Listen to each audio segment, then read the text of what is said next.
The first line out of Judith Mercer's mouth belonged to me. "Love is not rescue," she read, holding the cream pages I had printed that morning. "It is attention."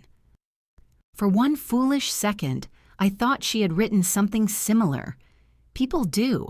There are only so many respectable things to say about love before somebody mentions weather, roots, or a long road. Then she cleared her throat in that nervous little way of hers and continued. "It is knowing when laughter has become effort. It is remembering how someone takes her coffee after a sleepless night. It is making room for sorrow without allowing sorrow to own every room." My hands went cold in my lap.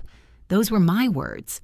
I had written them for my daughter's wedding, and Daniel had taken the pages from me less than 2 hours earlier. At the front of the garden, Claire stood beneath a wooden arch wrapped in greenery. She was beautiful in a way that hurt to look at. Her eyes found mine over Daniel's shoulder. She knew. I couldn't tell how long she had known, only that she wasn't surprised to see her mother-in-law reading the words Claire had asked me to write. Judith reached the next paragraph.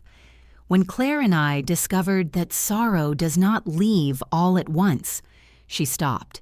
The silence lasted barely 2 seconds, long enough for Judith to understand that the sentence in front of her could not possibly belong to her. Daniel gave his mother an encouraging nod, and my daughter looked away. That morning had begun with me kneeling on a hotel carpet trying to locate an earring Claire was certain had rolled under the bed. "It's sentimental," she said, lifting the comforter as though the earring might be clinging to the underside. "I can't wear the other pair. You told me the other pair made your neck look elegant. They make my neck look long. That's not the same thing. I've spent 66 years believing it was." Claire laughed, but only for a second. Then her face tightened again as she checked the time on her phone.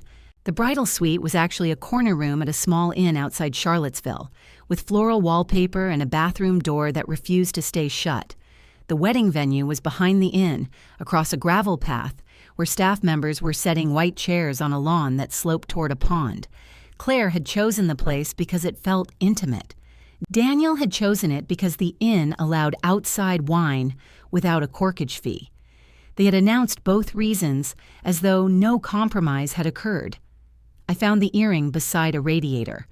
Claire took it from my palm and kissed my cheek. "You always find everything. I'm putting that on my resume. You're retired. Then I'm putting it in my obituary." Mara.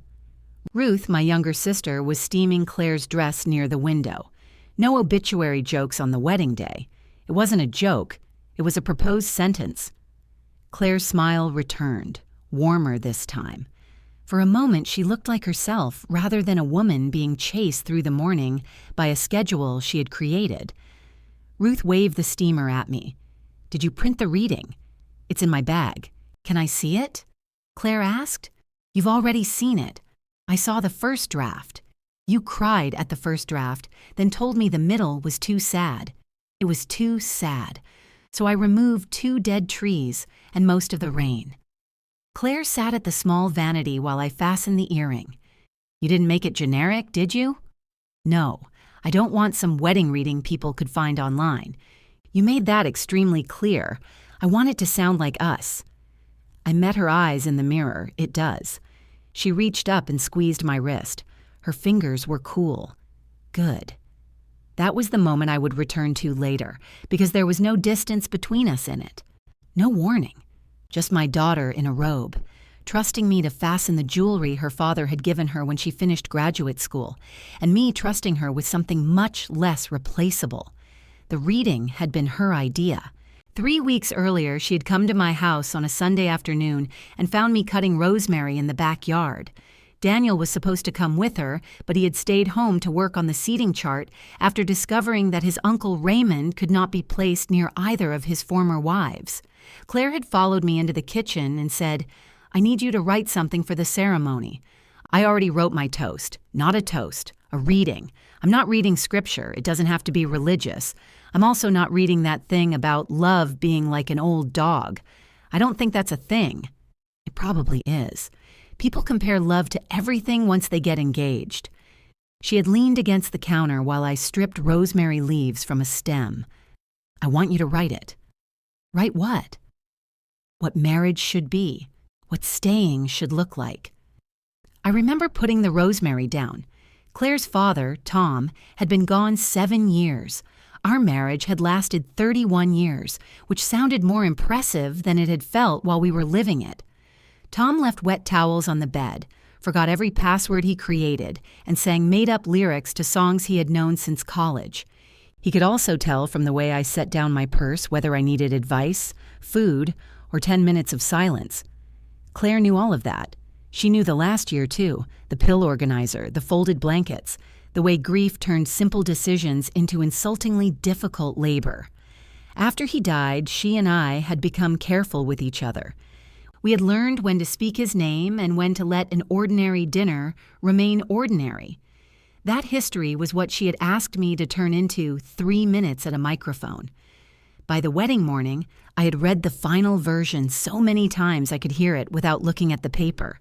At 11:20, Claire left for photographs with Ruth and the photographer. I stayed behind to gather the things she had scattered across the room: lipstick, tissues, a half-eaten piece of toast, the little emergency sewing kit she had insisted on buying and immediately lost.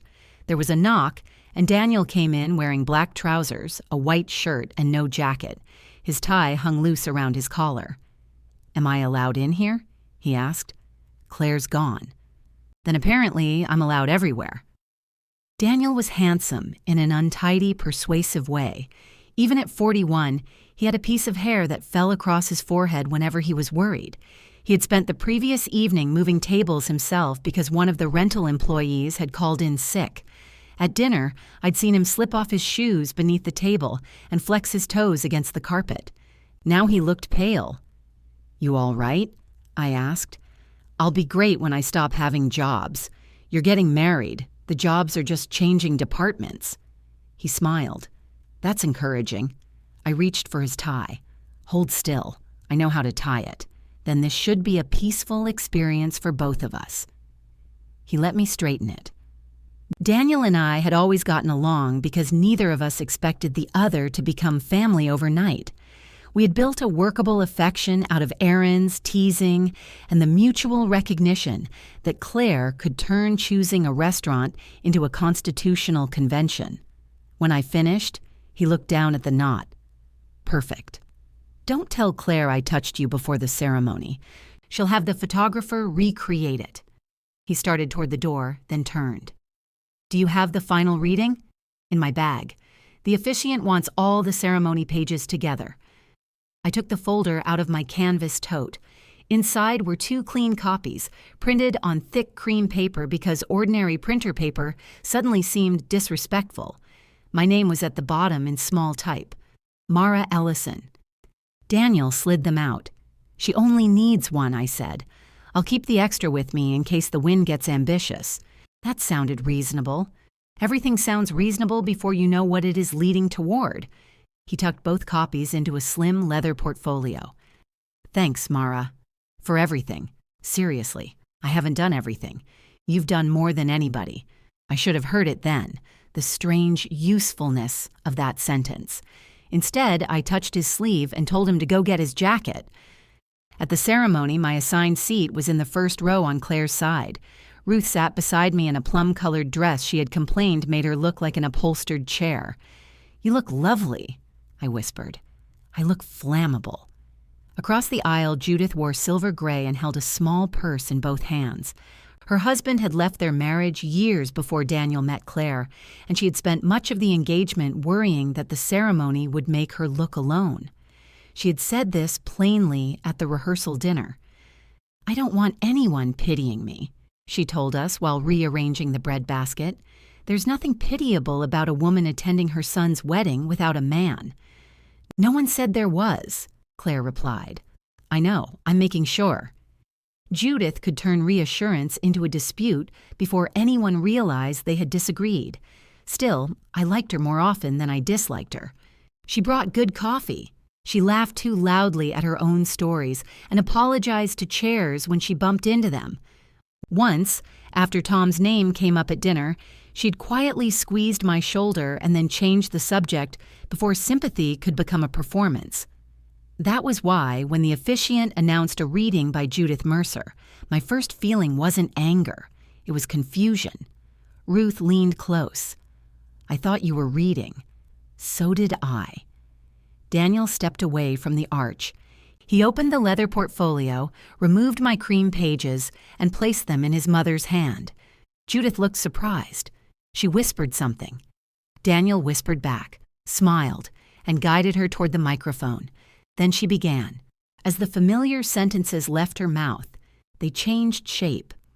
The guests heard wisdom from the groom's mother. They saw Claire smiling politely and Daniel standing proud beside her. They saw me sitting in the front row with my hands clasped over an empty lap. Judith stumbled on the line about sorrow, recovered, and read to the end. There was no dramatic uproar. No one gasped. A bird made an irritatingly cheerful sound from somewhere near the pond. The officiant thanked Judith, and she returned to her seat with the pages trembling slightly in her hand. Ruth whispered, "What the hell?" Not now, but those were, I know.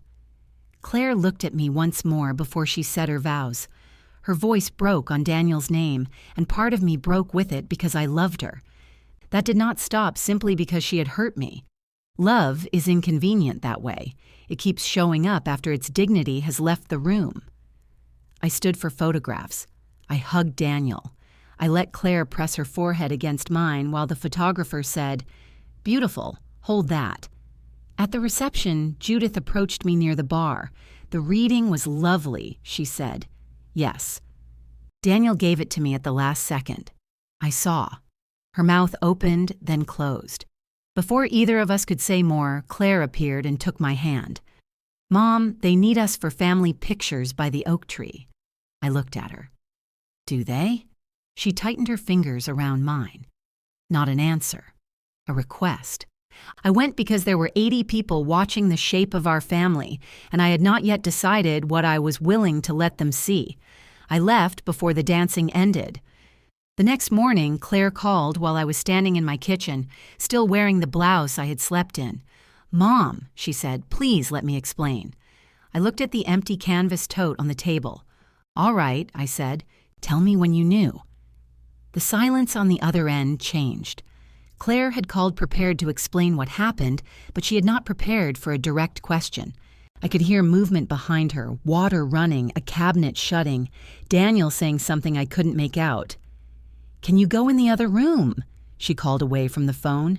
"What?" Daniel answered. "I'm talking to my mom." The water stopped. "Claire, I'm here. When did you know?" She exhaled slowly. Thursday. The wedding had been Saturday. I looked out my kitchen window. One of the white ribbons from the welcome baskets was caught in the rosemary bush, flicking back and forth in the morning breeze. Thursday. When? After dinner. We were going over the final ceremony schedule. "So you had 2 days to tell me. It wasn't settled then." "When was it settled?" "Mom, it happened so fast. You just told me it started Thursday." "It wasn't some scheme." I sat at the table. "I didn't call it a scheme." "No, but you're asking questions like I'd like to know what happened to something I wrote." Another silence, shorter this time. Claire lowered her voice. Judith was upset. About the reading? About not having a role. She had a role. She was the groom's mother. You know what I mean. I did. A role meant a visible task, something listed in the program or announced into a microphone. Apparently sitting in the front row while your son married a woman he loved did not survive comparison with carrying flowers or signing a certificate. Daniel felt bad, Claire continued. She kept saying she would look like a guest. She was a guest. She's his mother. So was I. You weren't just a guest. You were part of everything. The words landed strangely because she meant them as evidence in my favor. What was I part of during the ceremony? You walked in with Aunt Ruth. You sat in the front row. So did Judith. You helped me get ready. In a room most of the guests never saw. That's not fair. No, Claire, it isn't. She made a small, frustrated sound. Daniel suggested she do the reading because you'd already been included in so much. He thought you would understand. Did you? Did I what? Think I would understand. I thought you might be disappointed. Disappointed is when the bakery runs out of the cake you like. I knew you'd be hurt. I put my free hand flat on the table. There it was. Not ignorance, not a rushed decision that had slipped past her in the confusion of a wedding morning. She had pictured my hurt in advance and approved the arrangement anyway. Why didn't you ask me, I said. Because it was Daniel's ceremony, too. That answers a different question. He wanted to do this for his mother. With my writing. He wasn't trying to take anything from you. He literally took it out of my bag. Mom. Did Judith know I wrote it? I thought Daniel was going to tell her. You thought. He said he would handle it.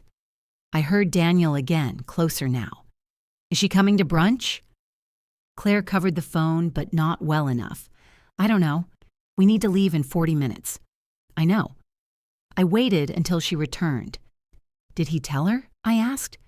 You'd have to ask him. She spoke to me at the reception. She said he gave it to her at the last second. That's true. She didn't know she was doing it until then. But she knew the words were mine? I assume so. I thought about Judith stopping at the sentence about sorrow. Her eyes had moved quickly down the page before she looked at Daniel. Not at me. Daniel. What did he tell the officiant? I asked. I don't know. What did the program say? There wasn't a name printed beside the reading. That was convenient. Please don't make it sound sinister. It was a bad decision. Whose? Ours. Fine. Ours. The word should have satisfied me more than it did. Instead, I heard how quickly she wanted to move past it. Are you coming to brunch? She asked. We can talk there. In front of 60 people? Not in front of everyone. We can step outside. Yesterday we had a whole garden and you couldn't step outside then. I was getting married. Yes, you were. Her voice softened. I wanted the day to be peaceful. So I was the person peace could be taken from. That's not what I meant. I closed my eyes. I could picture her standing in the inn's breakfast room, still carrying traces of yesterday's makeup, one hand moving as she spoke. Claire had used her hands when she argued since she was old enough to have an argument. Tom used to say you could tie them behind her back and reduce her vocabulary by half. I'm not coming to brunch, I said. Everybody will notice. They noticed Judith reading. That's not the same thing. No, it isn't. People are going to ask where you are. Tell them I went home. Then they'll think you're angry. I am angry. Daniel spoke again. This time, there was no attempt to hide it. Claire, we cannot do this right now. I almost laughed. The sentence was so perfectly Daniel, urgent, practical, and unaware of its own rudeness. Claire moved away from him. I'm trying to fix it by getting me to brunch, by not letting this become bigger than it has to be. I opened my eyes. Claire, do you know why those words mattered?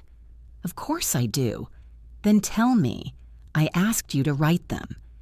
That isn't why they mattered. They were about you and Dad. About what you learned. They were also about you.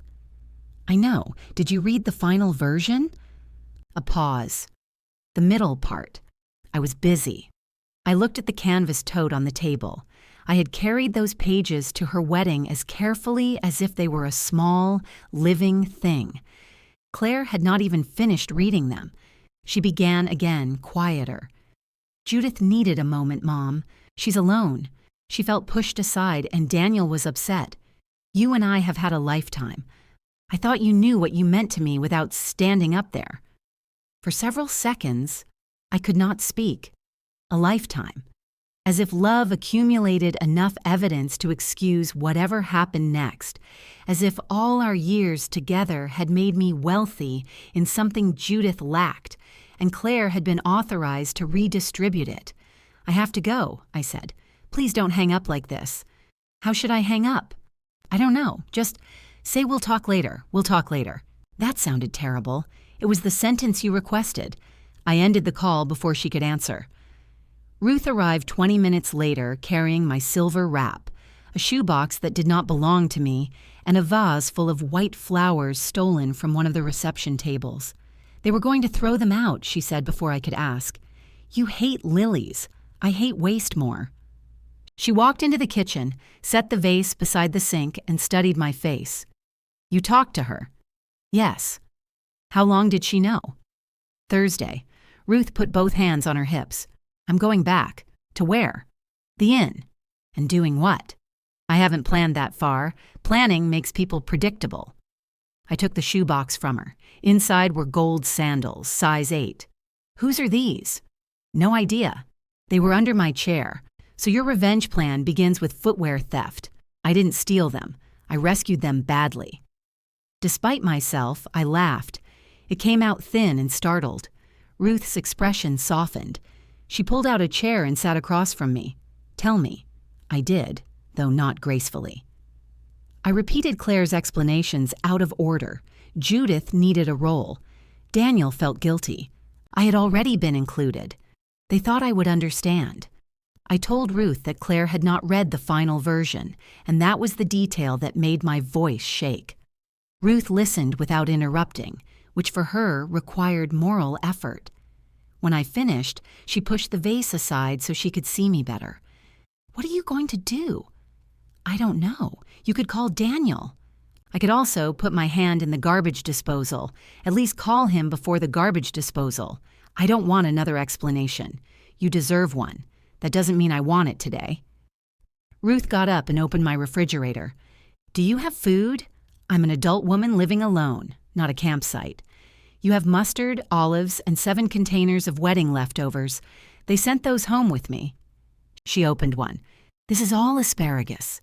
I saw you left a wedding with 6 pounds of asparagus and no cake. Apparently, I was emotional. She began taking containers out. That was Ruth's way of respecting a boundary. She stopped asking questions and reorganized your refrigerator against your will. My phone rang on the table. Daniel. Ruth looked at the screen and then at me. Garbage disposal? I let it ring twice before answering. Hello, Daniel. Mara. I'm sorry to bother you. That ship has sailed. He gave a strained little laugh, then realized I had not made a joke. Claire told me you're not coming to brunch. That's correct. She's really upset. So am I. I know, I owe you an apology. Ruth quietly closed the refrigerator and remained standing with a container of asparagus in both hands. Daniel continued, Yesterday got complicated. Mom felt excluded and I made a call under pressure. On Thursday. Claire told you that, she did. I wasn't trying to disrespect you. What were you trying to do? Make sure both families felt included. By removing me? That's not how I saw it. How did you see it? He hesitated. You had been involved in every part of the wedding. Mom hadn't. You were the one marrying my daughter. I assumed your mother was involved through you. That's not the same. No, apparently nothing is the same when it belongs to somebody else. Ruth's eyes widened slightly. She approved of that sentence. Daniel exhaled. The reading was beautiful. People loved it. You didn't tell them I wrote it? It wasn't about credit. Then why did Judith need to be seen reading it? He had no immediate answer. In the background, I heard Claire say his name. We have to check out, he said. Can we talk when we get back? They were leaving that afternoon for 8 days in California. I had been scheduled to collect the remaining gifts from the inn, store 2 flower arrangements, and host a small gathering the Sunday after they returned, so Claire could open the family gifts with Judith and Ruth present. Claire had called it casual, which meant I was expected to make lunch while pretending lunch had happened by accident. You can call me when you get back, I said. Thank you. But the gift gathering won't be here. Silence. What? I'm not hosting it. Mara, everything's already arranged. Then rearrange it. Claire's going to think you're punishing her. I'm telling you directly so she doesn't have to think. That's a little harsh. So was handing your mother my reading. He lowered his voice. It was 3 minutes. No, Daniel. It took 3 minutes. I ended the call. Ruth set the asparagus down and came around the table. She didn't tell me I had done the right thing. She knew me well enough to understand that I did not feel triumphant. My phone buzzed almost immediately with a message from Claire. Please don't start canceling family things because of this. I read it twice. Then I opened the calendar hanging beside the pantry. 3 Sundays were marked in Claire's handwriting, each with a small circle and a time. Dinner, here after honeymoon, gift opening, Judith's birthday. Ruth watched me lift the calendar off its hook. "What are you doing?" she asked. "I'm checking which parts of my life everybody already assigned themselves." I laid the calendar on the table but did not cross anything out. Not yet. Ruth picked up a pen. "Don't," I said. "I was going to help. You were going to draw a line through Judith's birthday hard enough to tear October. She can have another birthday. I'm not canceling her birthday. Why is it on your calendar?" I looked at Claire's handwriting. She had written Judith's 67 dinner in the square for October 12th. The question mark was small and faint, the kind Claire used when she wanted to preserve the appearance of asking.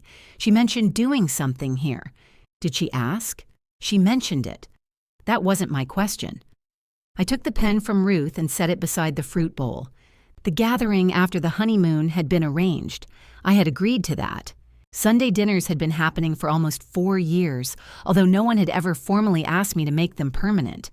Judith's birthday was still a cloud of intention drifting toward my kitchen. I knew the differences. I also knew they had stopped mattering to everyone else. My phone buzzed again. Claire had sent a second message. "I don't want our wedding memory to become this." I typed 3 answers and erased all of them. Ruth leaned over the table. "Stop reading. I'm not reading. You're hovering with intent." I locked the screen. The inn called at 10 the next morning. A woman named Paige informed me that 6 wrapped gifts, 2 garment bags, a wooden card box, and some miscellaneous decor were still in the event room. "The bride listed you as the collection contact," she said. Of course she had. "Can the items remain there until next week? I'm afraid we have another wedding Friday." I looked at the calendar lying flat on the kitchen table. "All right, I'll come today."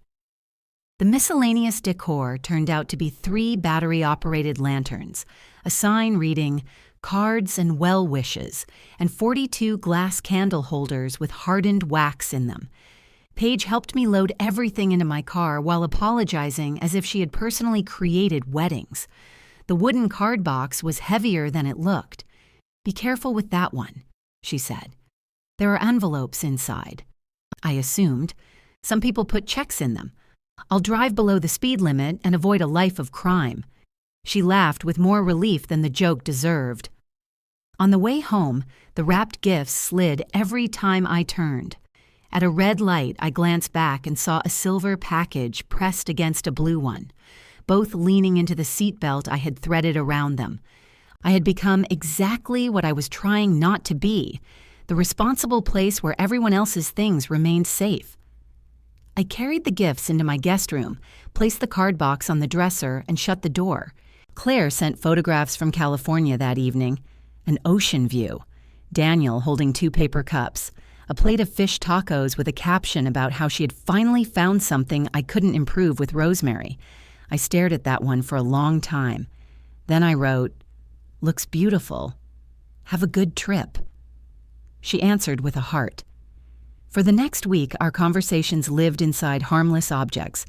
A hotel lamp shaped like a pineapple, a crooked road sign, a pastry Daniel claimed was better than the ones from Claire's favorite bakery.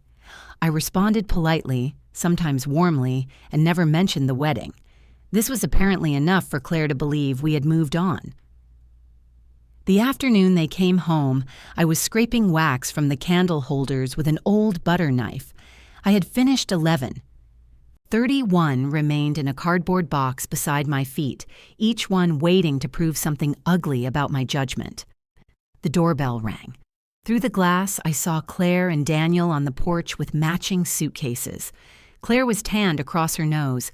Daniel held a bag from the airport gift shop. I opened the door.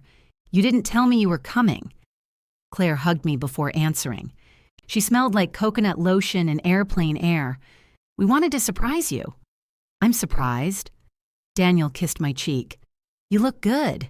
I look like someone who has spent an hour removing wax from glass. He glanced at the box. "You didn't have to clean those. Excellent information." Claire rolled her suitcase inside. "Why are they here?" "Because the inn was going to throw them away." We could use them Sunday. I looked at her. For the gift thing, she said. The gathering isn't happening here. Her smile held for another second, as if my answer might become a joke if she waited. You were serious? Yes. Daniel set the airport bag on the entry table. We brought you chocolate. That doesn't create a reservation. I know, it's just chocolate.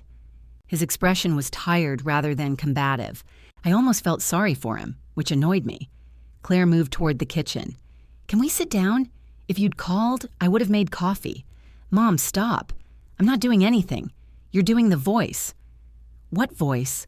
The polite voice you use when a plumber gives you a ridiculous estimate. Daniel rubbed the back of his neck.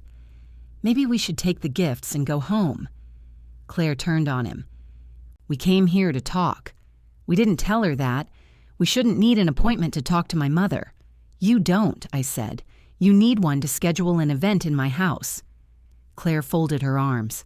Daniel looked between us. I'll make coffee. He did not ask where anything was. He had been in my kitchen often enough to know. Claire followed me to the table and stopped when she saw the calendar. I had put it back on the wall. The Sunday after their return was empty. You erased it. I moved the gift gathering out of my house. To where? That isn't mine to decide. Everyone already expects it. Then tell everyone plans changed. What am I supposed to say? The truth would be adventurous. Mara, Daniel said quietly from the counter. No, it's fine. Claire pulled out a chair. She wants us to apologize again. I haven't heard an apology from you. I said it was a bad decision. That's a description. Her face flushed. I'm sorry we hurt you. You knew it would hurt me before you did it, so nothing I say will count. I didn't say that. You keep moving the line. I sat across from her. The line was very clear. You asked me to write a reading. I wrote it. You gave it to someone else without asking me. Daniel gave it to her. You agreed. I was trying to support my husband. Daniel shut off the coffee maker before it had finished dripping. Claire noticed. What? Nothing? No. What? He kept one hand on the machine. You make it sound like I forced you. I didn't say you forced me. You said you were supporting me. Because I was. You could have said no. I watched Claire's expression change. She had expected the two of them to stand together in my kitchen. Daniel's decision to separate his responsibility from hers surprised her more than it should have. You told me your mother was devastated, she said. She was upset. You said she'd been crying. She had been. You said Mom would understand. I thought she would. They both looked at me as if I were a witness who had been refusing to cooperate. I understand exactly what you did, I said. That's the problem.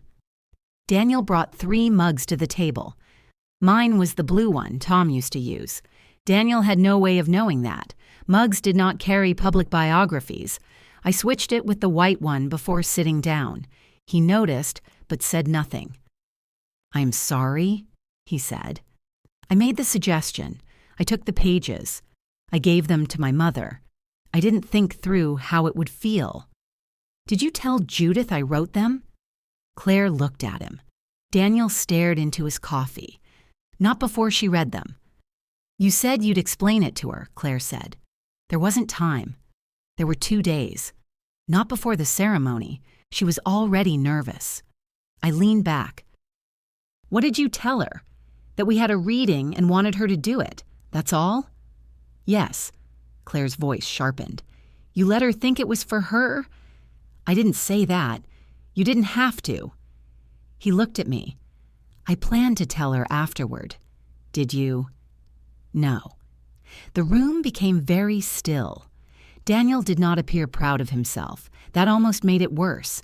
He had lied by omission, watched his mother discover the lie at a microphone, and then postponed telling her because the aftermath was inconvenient. Claire pushed her coffee away. Great. So now I look even worse. No one said that, Daniel replied.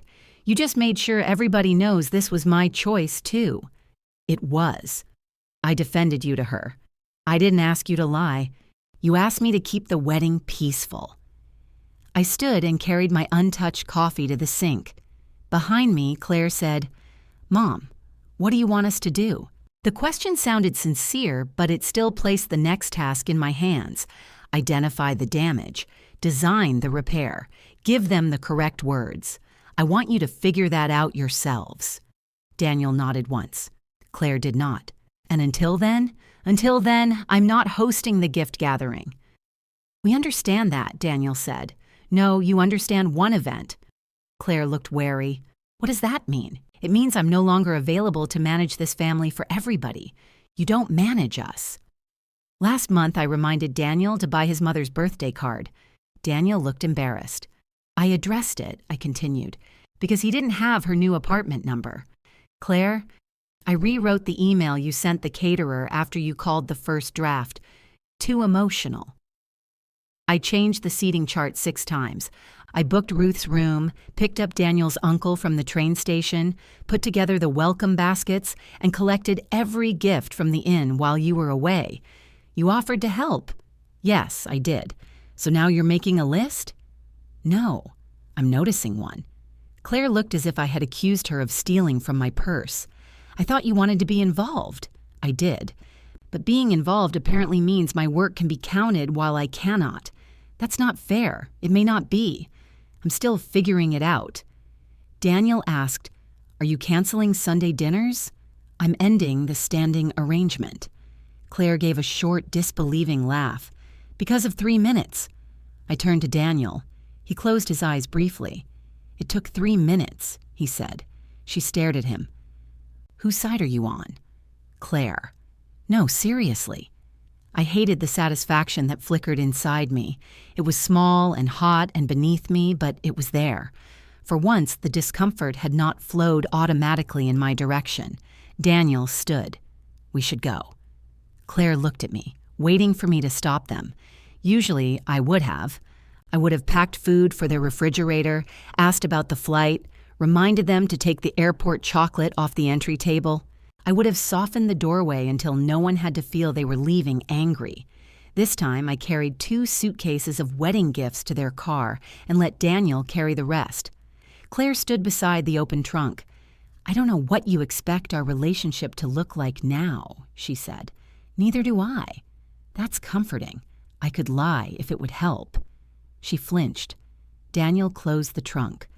The sound was harder than it needed to be. After they drove away, I found the airport chocolate on the entry table. Dark chocolate with almonds, the kind I liked. The next Sunday, I cooked 1 omelet.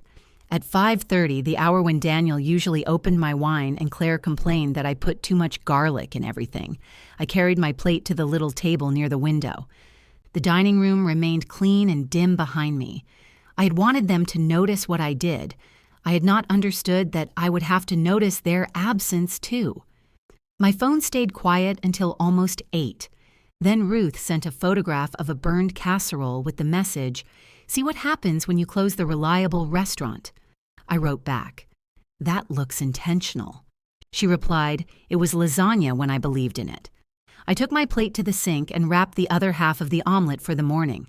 I had spent years saying I enjoyed cooking for one. What I enjoyed was cooking whatever I wanted. The eating for one portion still needed work. On Tuesday, Claire sent a group message to me, Daniel, Ruth, and Judith. We're opening the family gifts at our place Saturday at 2. Nothing fancy, just coffee and snacks. Hope everyone can come. She did not ask whether I was available. She did not add a heart or use my name. It was the kind of invitation a committee sent after a dispute over parking. Ruth responded immediately. Should I bring the mystery shoes? Claire wrote, What mystery shoes? The gold ones I accidentally adopted. 3 dots appeared beside Claire's name, vanished, then returned. Yes, please, Judith added, looking forward to it. I waited another hour before writing, I'll be there. Daniel reacted with a thumbs up.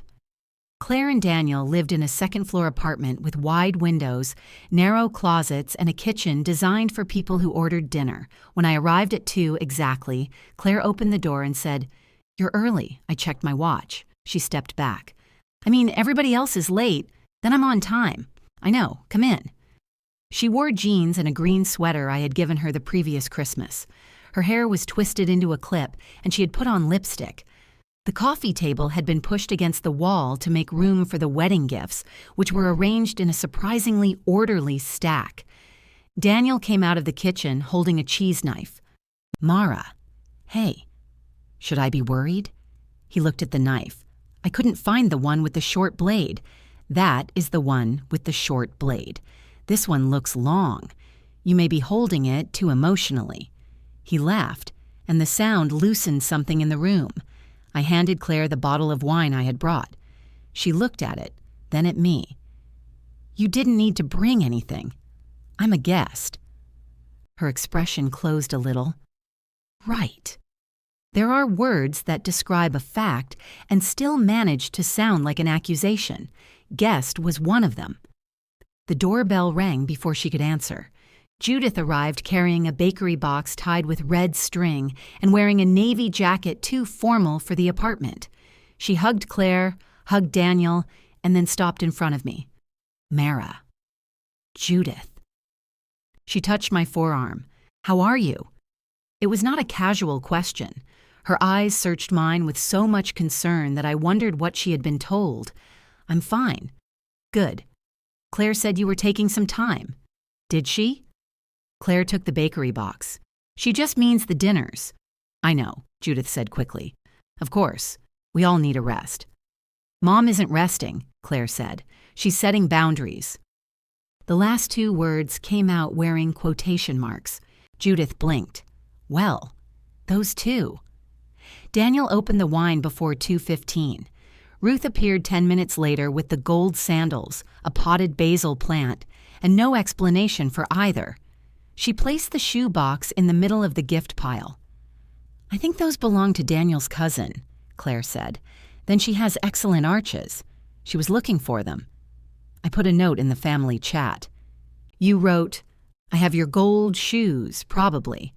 I did have them, probably. Ruth looked around. Only 4 dining chairs fit at the table. Daniel had added 2 folding chairs, one of which leaned slightly to the left. "Where do you want me?" she asked. Claire pointed to the folding chair. "So this is retaliation. It's a chair. It's a legal question waiting to happen." For 15 minutes, the afternoon almost felt normal. Daniel poured wine. Judith cut the almond cake she had brought. Claire told us about a hotel clerk in California who kept calling Daniel Mr. Ellison because Claire had made the reservation. He didn't correct him for 3 days, she said. "I liked the name," Daniel said. "You liked confusing him. I liked being married to your mother." Claire glanced at me after he said it. I smiled because it was sweet and because not smiling would have turned sweetness into another test. Then Daniel pulled the first wrapped box onto his lap. "Do we have a pen?" Claire asked. "Kitchen drawer," I said. "Which one?" "The drawer nearest the refrigerator." She stayed seated. I stayed seated too. Daniel got up, found a pen, and returned. "We need paper," Claire said.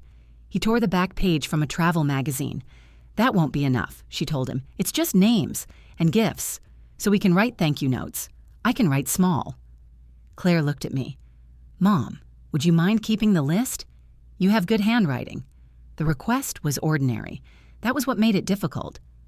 "No," I said gently. "Daniel can do it." Judith became extremely interested in the edge of her cake. Claire pressed her lips together. "It's just writing down names. I know, you said you weren't cutting us out. I'm sitting 6 feet from you." Daniel uncapped the pen. "I've got it." She turned toward him. "You won't be able to write while you open things. I can alternate hands. You're right-handed. I'll open with my emotional knife." Ruth laughed first. Judith followed a beat later. Claire did not.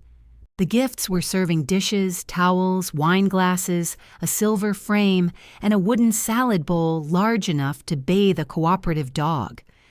Daniel's handwriting grew smaller as he approached the bottom of the magazine page. Twice he forgot to record who had sent something, and we had to search through the pile of discarded cards. I knew exactly how to prevent the confusion. I could have sorted the cards into a neat stack, matched them to the wrapping, and dictated the list to Daniel. My hands almost moved on their own. Instead, I ate almond cake. It tasted like restraint and butter. When Claire opened the blue box from her father's cousin, she found 2 crystal candlesticks wrapped in tissue. "These look like Grandma's," she said. "They're the same pattern," I told her. "Do you still have hers?" "In the china cabinet. You could bring them next Sunday and we'd have 4. No one spoke.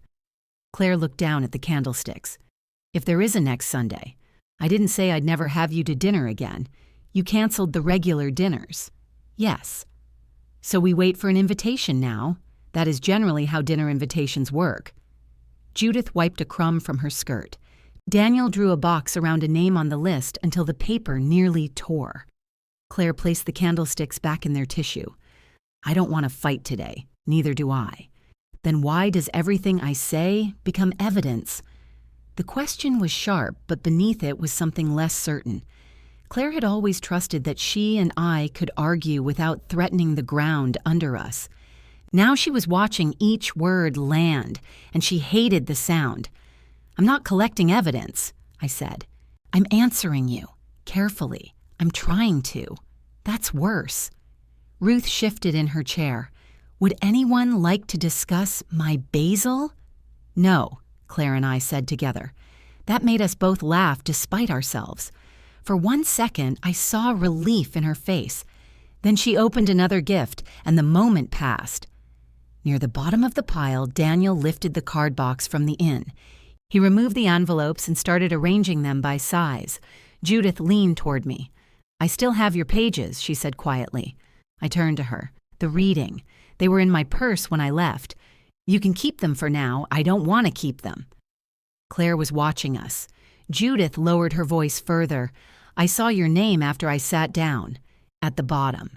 Mara Ellison. Small type, but present." "What did Daniel tell you?" I asked. Daniel's hand stopped moving among the envelopes. Judith looked at him. "Perhaps this isn't the time." "I think we've established there wasn't a good time," I said. "Mom," Daniel began, "I only said I had the pages." "You were about to say more." "I was not." "You were." Judith's chin lifted. "Daniel, I have been speaking for myself since before you could form a complete sentence." Ruth whispered, "I like her," into her wine glass. Daniel put the envelopes down. "Can we finish the gifts first?" Judith looked at me again. There was apology in her face, but also embarrassment and something close to fear. Not fear of me. Fear of being pulled into the center of a fight she had unknowingly helped create. "Yes," I said. "We can finish." Claire opened the final box, a set of heavy white plates. One had a small chip near the rim. She ran her thumb over it. "Should I contact the store?" "There's probably a gift receipt," I said. "Where?" Daniel and Claire looked at the mountain of tissue paper, ribbons, cards, and torn envelopes spread across the floor. Daniel closed his eyes. I knew where to begin. Separate every card from the paper. Check the boxes. Match the store labels. It would have taken me less than 5 minutes. Claire looked at me, then stopped herself. "I'll find it," she said. She got down on her knees and began searching. I helped gather the torn paper because I was not trying to teach her how to suffer. I was trying to stop preventing every inconvenience before it reached her. When I left, Claire walked me to the door. "Thanks for coming." "Thank you for inviting me." She flinched at my politeness again. "Are you going to tell everyone you're not hosting Sundays anymore?" she asked. "I assumed you already had. I said you needed space. That makes me sound unwell." What was I supposed to say? That the dinners ended. People would ask why. They're allowed, and what do I tell them? I put on my coat. "Whatever you say should be in your own voice." Her eyes hardened. "You always help me with this stuff. I know.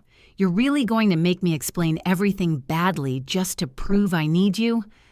I paused with one arm in my sleeve. That sentence is exactly why I need to stop. I kissed her cheek and left. By the time I reached home, I had messages from Tom's cousin Linda, 2 neighbors who sometimes joined us, and Raymond, the uncle with the former wives. Hope you're feeling okay. Claire says you're taking a break. Let us know if there's anything we can do. I called Claire. Did you tell everyone I needed space for my health? I said you were tired. I never said that. You didn't give me another explanation. My choices don't become symptoms because you dislike them. What do you want me to do? Send a correction? Yes. What should it say? I almost answered. The words formed automatically. Mara is fine. She has decided not to host weekly dinners for the time being. Please contact us directly about future plans. A clean little paragraph, ready for Claire to borrow. No, I said. You write it. She hung up. At 9, a message came from Judith. Could we meet without the others? I need to return your reading. Daniel also told me something before I stood up there, and I think you should hear it from me.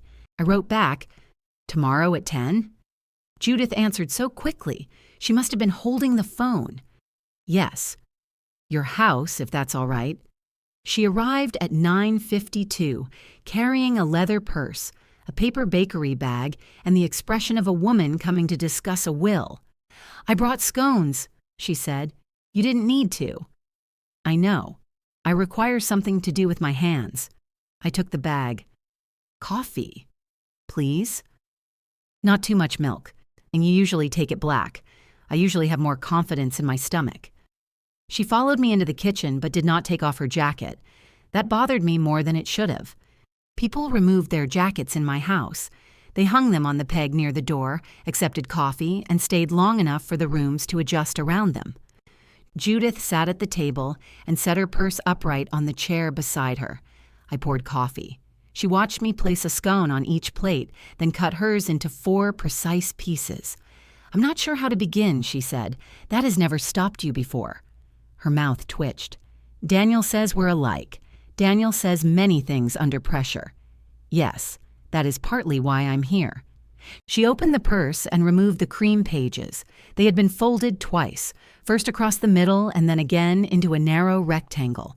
My name was visible at the bottom of the final page. She smoothed them on the table. I'm sorry they're creased. They're paper. That doesn't mean they should have been folded. No.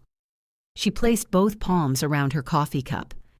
Daniel came to me about 15 minutes before the ceremony. I was in the downstairs restroom trying to decide if my lipstick was making me look severe. What did you decide? That everything makes me look severe if I'm unhappy. It was such a Judith answer that I nearly smiled. He had the portfolio, she continued. He told me there had been a change. He said you had become overwhelmed and didn't think you could read without breaking down. I looked at the pages between us.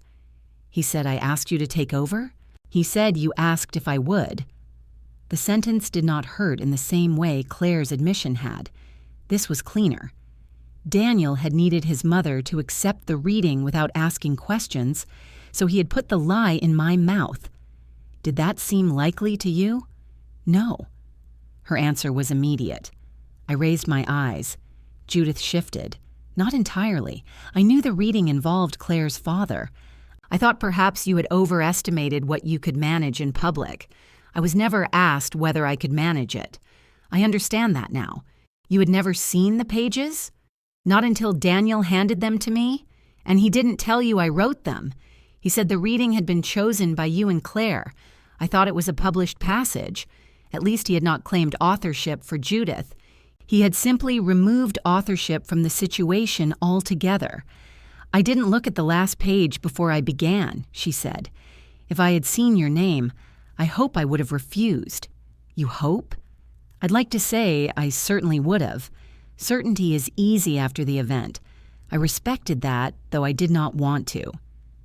Judith picked up the top sheet and traced the folded edge without touching the words.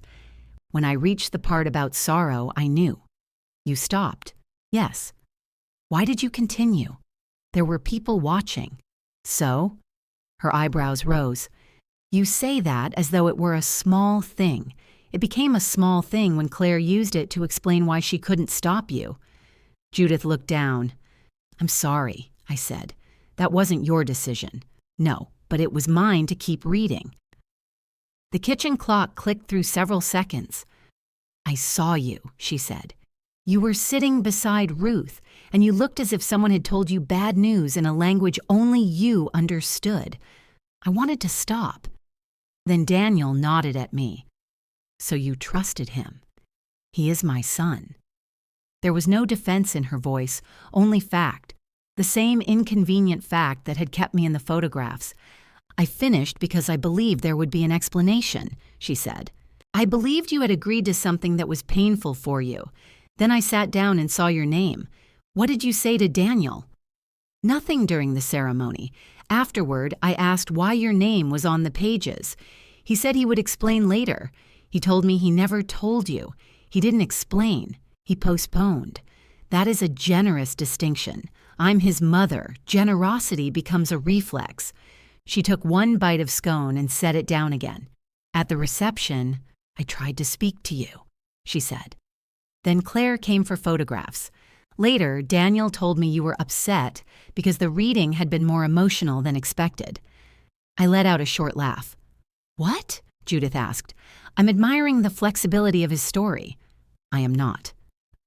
She finally removed her jacket. Underneath, she wore a pale blue blouse with one button fastened in the wrong hole. I wondered if she knew. I decided not to tell her yet. "Were you upset about not having a role?" I asked. Judith's mouth tightened. "Yes. What did you want?" "I don't know. That's convenient. I wanted not to feel ornamental." The answer surprised me. She looked toward the window. "You and Claire had appointments, lists, errands. Every time I offered something, it had already been handled. The flowers were chosen, the favors were assembled, the rehearsal dinner was arranged. Daniel told me to enjoy myself." "You didn't enjoy yourself. Being told to enjoy yourself is one of the fastest ways to prevent it." "That's true." I complained to Daniel, more than once. "Did you ask for my reading?" "No, I didn't know there was a reading until the rehearsal." "Did you ask him to remove me from the ceremony?" Judith turned back to me. "Absolutely not." The force in her voice settled something I had not realized was still unsettled. I told him I wished there were something I could do that meant I was his mother, not merely an older woman wearing expensive shoes. He became defensive. I told him to forget it. He didn't. "No, Daniel dislikes being accused of neglect. He prefers to solve the accusation." There it was, the difference between care and correction. Judith pushed the pages toward me. I should have called sooner. I was embarrassed. "You were embarrassed?" "Yes, Mara. I stood before 80 people and read another woman's memories as though they belonged in my mouth. No one knew. I knew. The words were mine, though I had never said them to her." Judith heard it too. Her expression changed. "I am sorry," she said, "not only because you were hurt. I'm sorry I continued after I understood enough to question it." The apology was better than Claire's and more irritating because of that. I gathered the pages. The top one carried a faint brown mark near the corner, probably coffee from the reception. The fold cut directly through the sentence about laughter becoming effort. "Why now?" I asked. "Because Saturday was dreadful. It wasn't that bad. The left chair nearly killed Ruth. That improved her mood. I don't mean the chair. I mean all of us pretending the problem was whether you would write down the gifts." She leaned forward. "Claire told me you were tired. Daniel told me you needed distance. Then I watched them both wait for you to find a receipt, and I understood that they wanted your absence to be temporary, but your usefulness to remain available." I did not answer. Judith's face softened. That sounded cruel. It sounded accurate. I have spent years making myself useful to Daniel so he would not feel obligated to visit me. I'm not sure that arrangement has worked as intended. The admission sat between us, too private to touch immediately. She picked up her coffee. "I told him last night that I would not attend any more replacement dinners." "Replacement for what?" "He and Claire want to rotate Sundays. Their apartment, my apartment, sometimes a restaurant. That sounds reasonable." It does. except Daniel said I could host the first one to show the family everything was fine. I asked whether he wanted dinner or evidence. What did he say? He said I was spending too much time with you. I laughed before I could stop myself. Judith did too, though hers held less pleasure. When she stood to leave, I pointed to her blouse. You've missed a button. She looked down. Of course I have. She refastened it in my hallway, muttering about needing a new mirror. At the door, she hesitated. I am not asking you to forgive Daniel. I know, but I'm going to tell him I told you. That's your decision.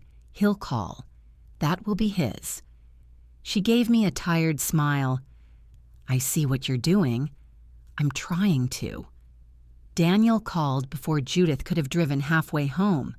Did my mother just leave your house? Yes. Why didn't you tell me you were meeting? Because we're both adults. She's already upset. She was upset before she arrived. What did she say? You should ask her. Mara, I know what I told her. Then you know what she said. He went quiet. I panicked, he said. She wouldn't have taken the reading if she knew you hadn't agreed. That was the part of her judgment you needed to get around. I was trying to keep the ceremony moving.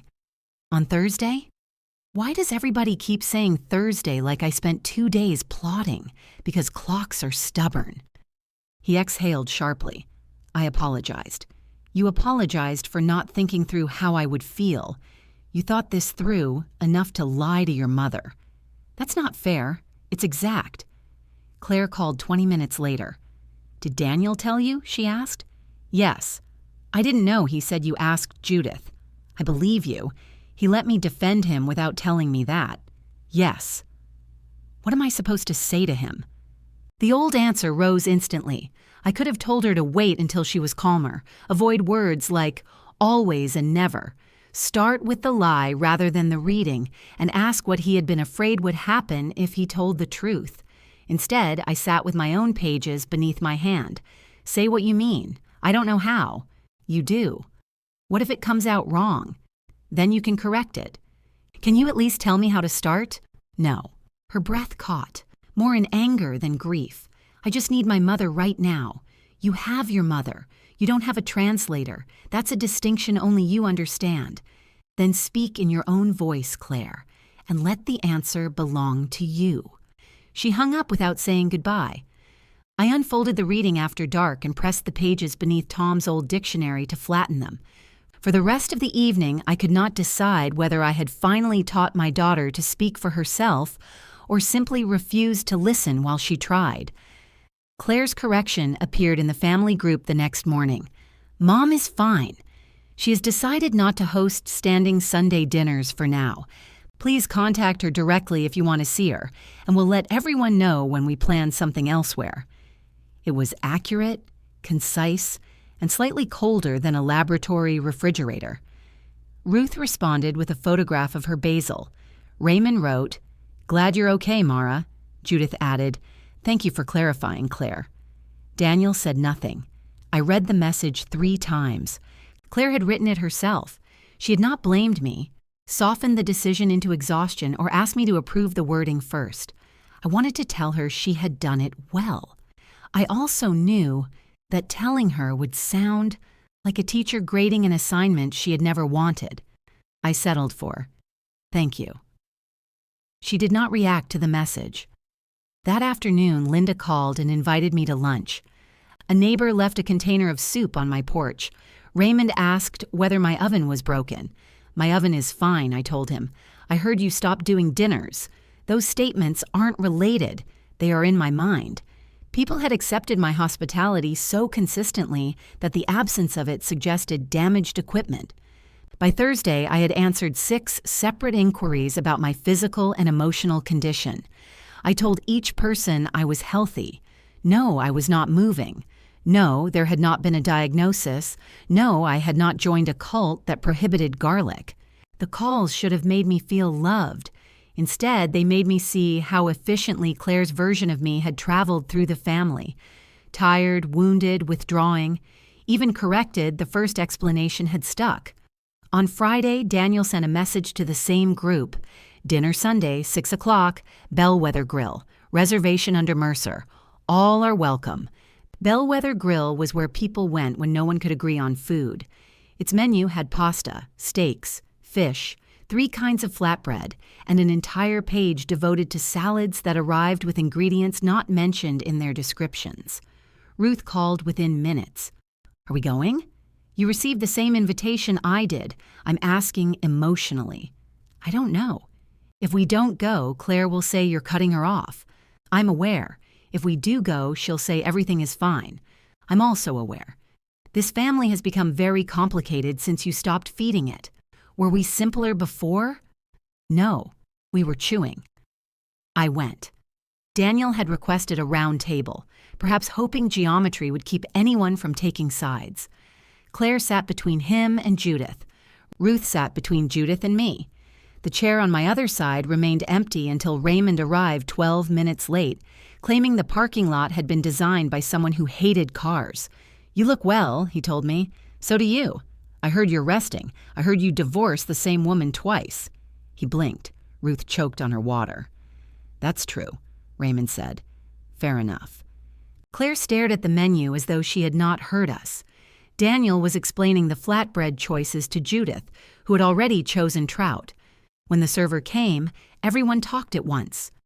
I used to manage these moments. I would repeat Judith's order because she spoke too quietly in restaurants, remind Ruth to ask for dressing on the side, and tell Daniel which wine Claire liked when she became distracted. This time, Judith ordered her own trout loudly enough to startle herself. Ruth forgot the dressing and corrected it. Daniel asked Claire whether she wanted wine. You know what I like, she said. I know what you usually like. Then why are you asking? Because I'm not supposed to make decisions for people anymore. The server froze with her pencil above the pad. I'll have the Cabernet, Claire said. Great. The server escaped. Judith looked at her son. That was unnecessary. I asked a question. You made it carry luggage. Raymond opened the bread basket. Did I miss a fight? Yes, Ruth said. Several. Claire gave her a look. What? Ruth asked. He's going to figure it out before the entrees. Conversation struggled through safe subjects. Raymond had replaced his washing machine. Ruth's basil was dying. Judith's apartment manager had sent everyone a letter about hallway shoes. Daniel had returned to work and discovered that a colleague had scheduled meetings through lunch for an entire week. Whenever the talk slowed, someone reached for bread. I watched Claire and Daniel avoid touching. They were not theatrical about it. That made the distance more visible. Daniel passed her the butter without looking at her. Claire asked Judith about the trout while Daniel was still speaking. Their anger had moved beyond heat into organization. I wanted to ask Claire if she was all right. I wanted to ask Daniel whether he understood what his lie had done. Instead, I buttered a piece of bread I did not want. The salads arrived. Mine contained raisins. I don't remember raisins in the description, I said. They never warn you, Ruth replied. It's how this restaurant remains interesting. Across the table, Claire smiled. It was small, but it was the first smile she had given me all evening. Then Judith said, I think rotating dinner was a sensible idea. Daniel put down his fork. It wasn't my first idea. No, your first idea was to have me host so everyone would think we were fine. I asked you to host because your table seats 6. My table seats 4 and accommodates 6 grudges. Raymond looked around. Should I leave? No, 3 of us said. Daniel's jaw tightened. I'm trying to keep the family together. By arranging meals? Judith asked. Apparently meals are how this family measures love. The words were aimed at me. Claire finally looked up. Don't. I'm not attacking anyone. You're attacking my mother because yours told you no. Judith leaned back. Please do not make me evidence. I didn't. You just did. The server appeared carrying Daniel's steak and saw our faces. Should I come back? Yes, Daniel said. No, Claire said at the same time. The server put down the plate with great care and retreated. I felt the old reflex rise. Say something light. Change the subject. Ask Raymond about the washing machine again. Remind everyone that the purpose of dinner was to enjoy each other. Then I remembered standing in the garden while Judith read my words. Peace had always needed a volunteer. Ruth nudged my ankle under the table. I could not tell whether she was warning me to remain quiet or begging me to speak. I think, I said slowly, Daniel and Judith can discuss the invitation between themselves. Daniel looked at me. You don't have an opinion. I have several. They're not useful. That's new. Daniel, Claire said. He shook his head. No, I'd actually like to understand the rules. Mara can tell Mom I lied to her, but now she can't say whether Mom is being unreasonable. I didn't tell Judith you lied. Judith told me. That's not the point. It is one of them. Claire pushed back from the table. I need the restroom. She left before anyone could offer to join her. I waited 30 seconds, then followed. She was standing near the sinks with both hands braced against the counter. Her reflection looked angry. Her actual face looked tired. You don't have to stay, I said. I know. Daniel's being unfair. I know that too. Then why are you here?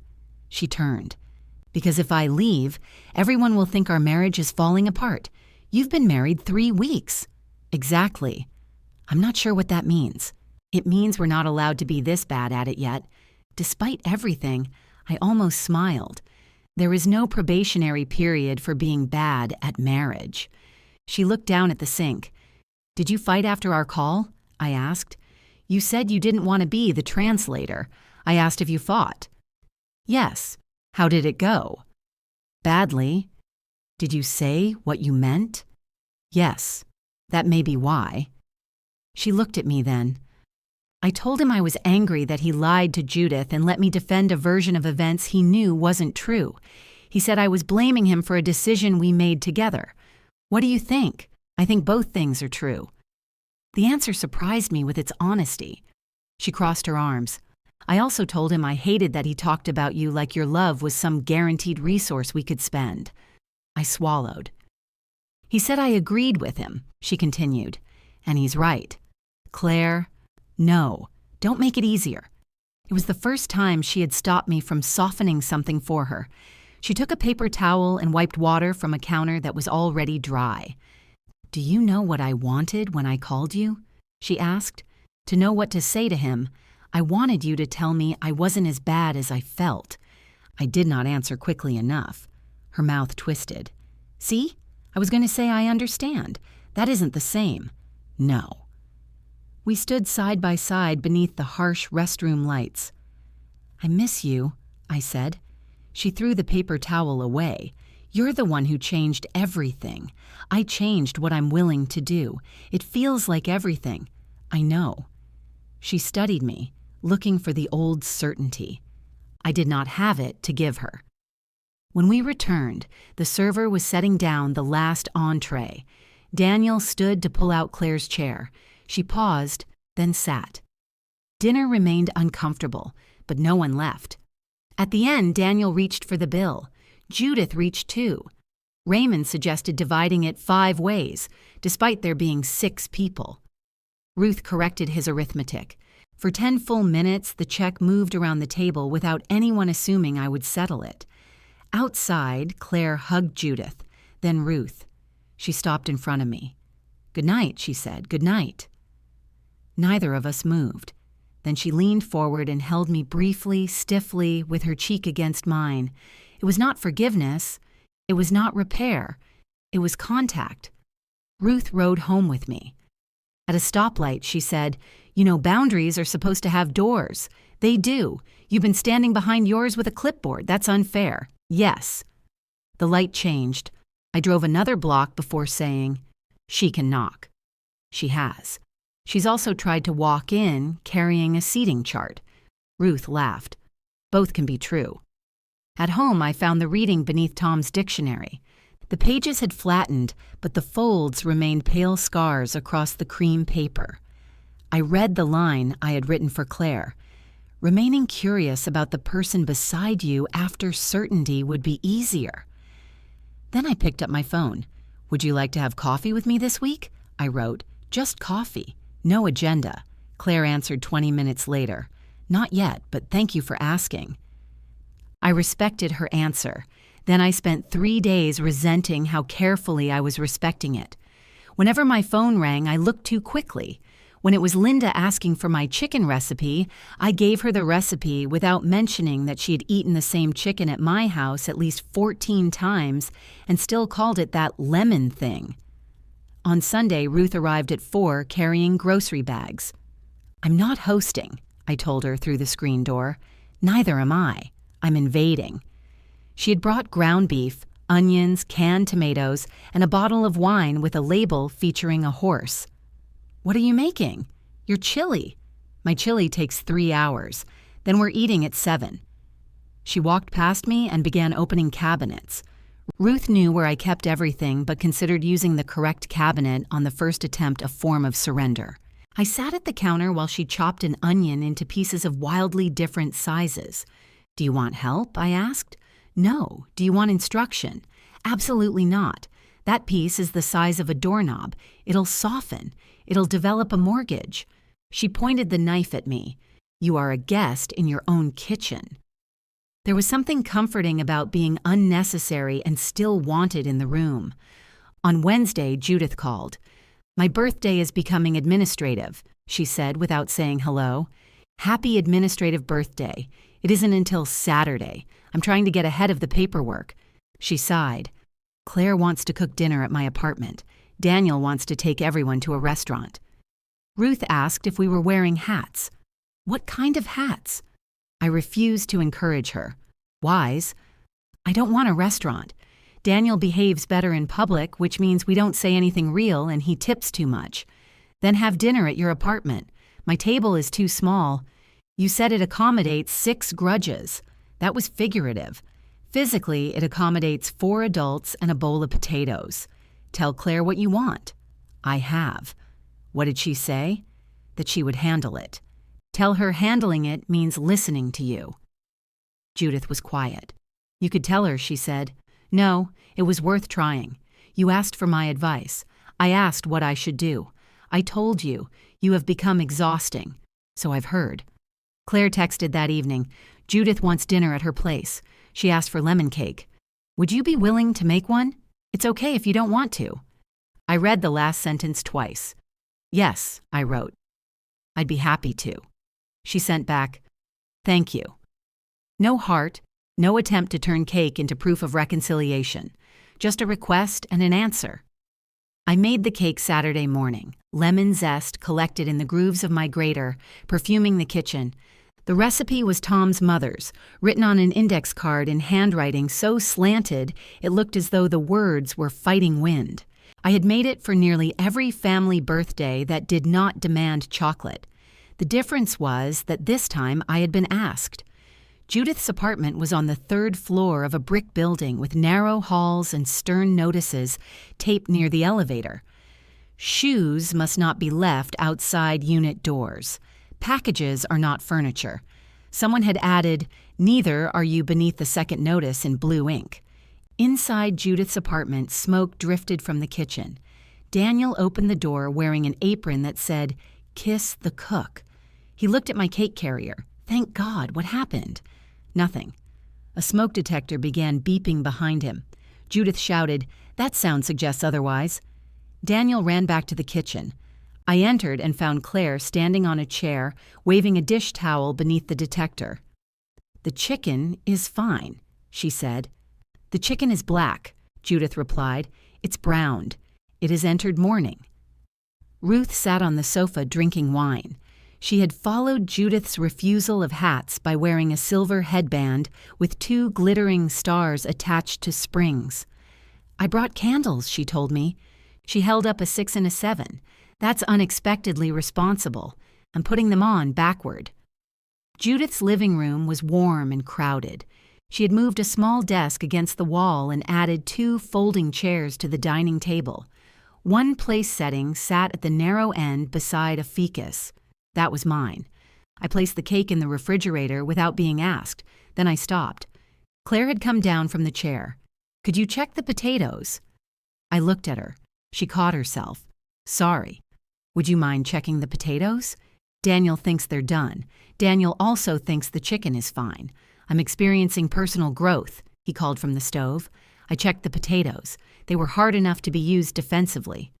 Another 20 minutes, I said. Claire nodded. Thanks. No one behaved as if a treaty had been signed. Daniel cut the burned skin from the chicken while Judith opened a window. I set out the cake. Ruth attempted to place the candles backward until Judith threatened to remove her wine. Dinner began 40 minutes late. The chicken was dry, the potatoes were finally soft, and Judith had forgotten to put dressing on the salad. We ate it anyway. Daniel raised his glass. Judith pointed her fork at him. No speech.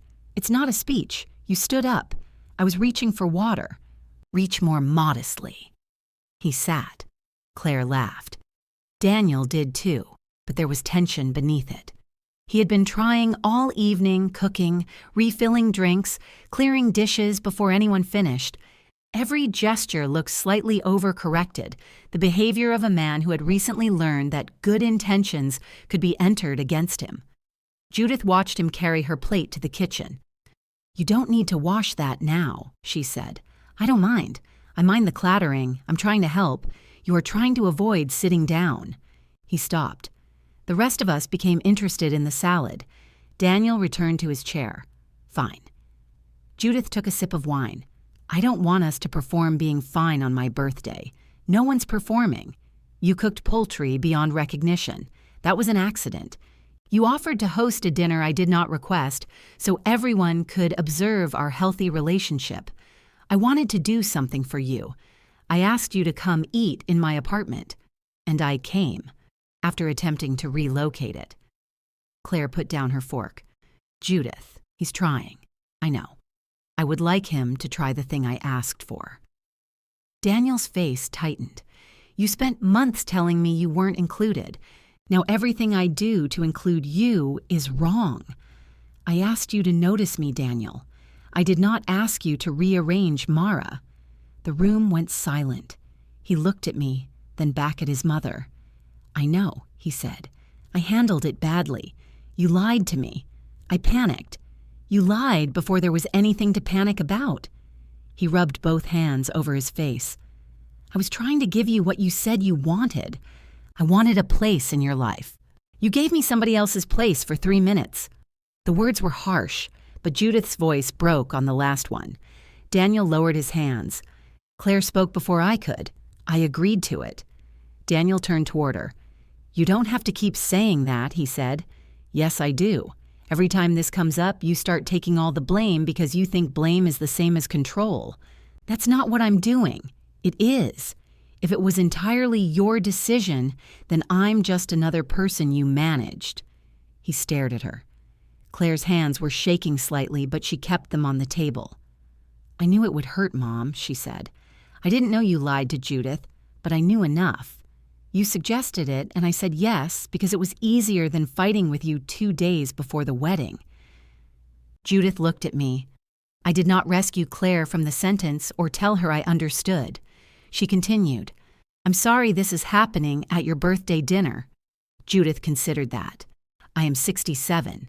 If I wait for a year without uncomfortable conversation, I may never get another meal. Ruth lifted her glass. That's the spirit. It is not the spirit. It's adjacent. Daniel's shoulders loosened. Not much, but enough. He looked at his mother. I'm sorry I lied to you. I'm sorry I used Mara's reading to fix something I should have talked through with you. Judith nodded once. He looked at me. I held up my hand. Not tonight. His mouth closed. It was not that I did not want his apology. I did not want Judith's birthday turned into a station on his forgiveness route. We cleared the plates together. I washed, Daniel dried, and Claire put things away because she knew her mother-in-law's cabinets better than he did. Judith sat at the table while Ruth performed a long, inaccurate story about being removed from a hotel pool in 1989. When I brought out the cake, the candles read 76. Judith stared at them. I feel younger already, she said. She blew them out before Ruth could sing. Later, Claire walked me to my car carrying the empty cake container. The parking lot smelled like fallen leaves and someone's laundry vent. Thank you for coming, she said. I'm glad I did. And for the cake, I was asked. She looked down at the carrier in her hands. I noticed that. I opened the back door and set it inside. I wrote the thank you notes, she said. All of them? Most. Daniel did his side. That sounds fair. Some of mine were bad. They were thank you notes. They didn't need a plot. She smiled. I didn't ask you to fix them. I noticed that too. The smile faded, but not entirely. Could we have coffee Tuesday? She asked. Yes. At your house? Yes. No agenda. All right. She looked almost disappointed by how easily I agreed. Tuesday morning, she arrived carrying 2 cups from the coffee shop near her office. I said coffee, she explained. You also said my house. I thought I should contribute. You're allowed to arrive with empty hands. I'm working up to it. We sat at the small kitchen table, not the dining table. She told me about work, a difficult client, and a woman in her office who had started reheating fish at 10 in the morning. I told her Ruth's basil had died and been replaced with mint, which was already attempting to conquer the windowsill. For half an hour, we did not discuss Daniel, Judith, the wedding, or Sunday dinner. Then Claire wrapped both hands around her cup. Do you still want to go shopping with me for a dining table? She asked. You were planning to order one online. I changed my mind. Why? I sat at Judith's table and realized I want to know whether chairs fit before I buy them. That's practical. I also want your opinion. I waited. She gave me a tired look. And your company? I want both. Is that allowed? Yes. Do I have to ask like this forever? Probably not. How long? I don't know. She nodded, accepting an answer neither of us liked. Then she reached across the table and placed her hand over mine. This time she had come with coffee and one small request. She had also stayed long enough to become my daughter again. The furniture store had arranged its dining tables in little domestic fantasies. One held a bowl of wooden pears. Another was set for 6 with wine glasses no employee would ever have to wash. A gray table near the entrance had a folded newspaper beside an empty coffee cup, as if someone had just stepped away from a life where crumbs did not exist. Claire stopped in front of a round oak table. What do you think? I think those pears are lying. About the table. It's nice. Nice means you hate it. Nice means I'm trying not to choose your furniture. A salesman in a brown vest appeared beside us. His name tag said Glenn, Design Guide, though he looked as if he would rather guide us toward an exit. This one expands to seat 8, he said. We don't need 8, Claire replied. You say that now. I've never unexpectedly needed 2 extra people at dinner. Glenn looked at me. It happens. Not without a phone call, I said. Claire walked around the table. Does it look cheap? No. Would you buy it? For your apartment? For yourself? My dining room is rectangular. You know what I mean. I do. I'm refusing the assignment. Glenn's eyes moved between us. Claire sighed. She's setting boundaries. Congratulations, Glenn said cautiously. Thank you, I replied. He retreated toward a display of bar stools. Claire ran her hand along the tabletop. I asked you here because I value your taste, and because you like my company.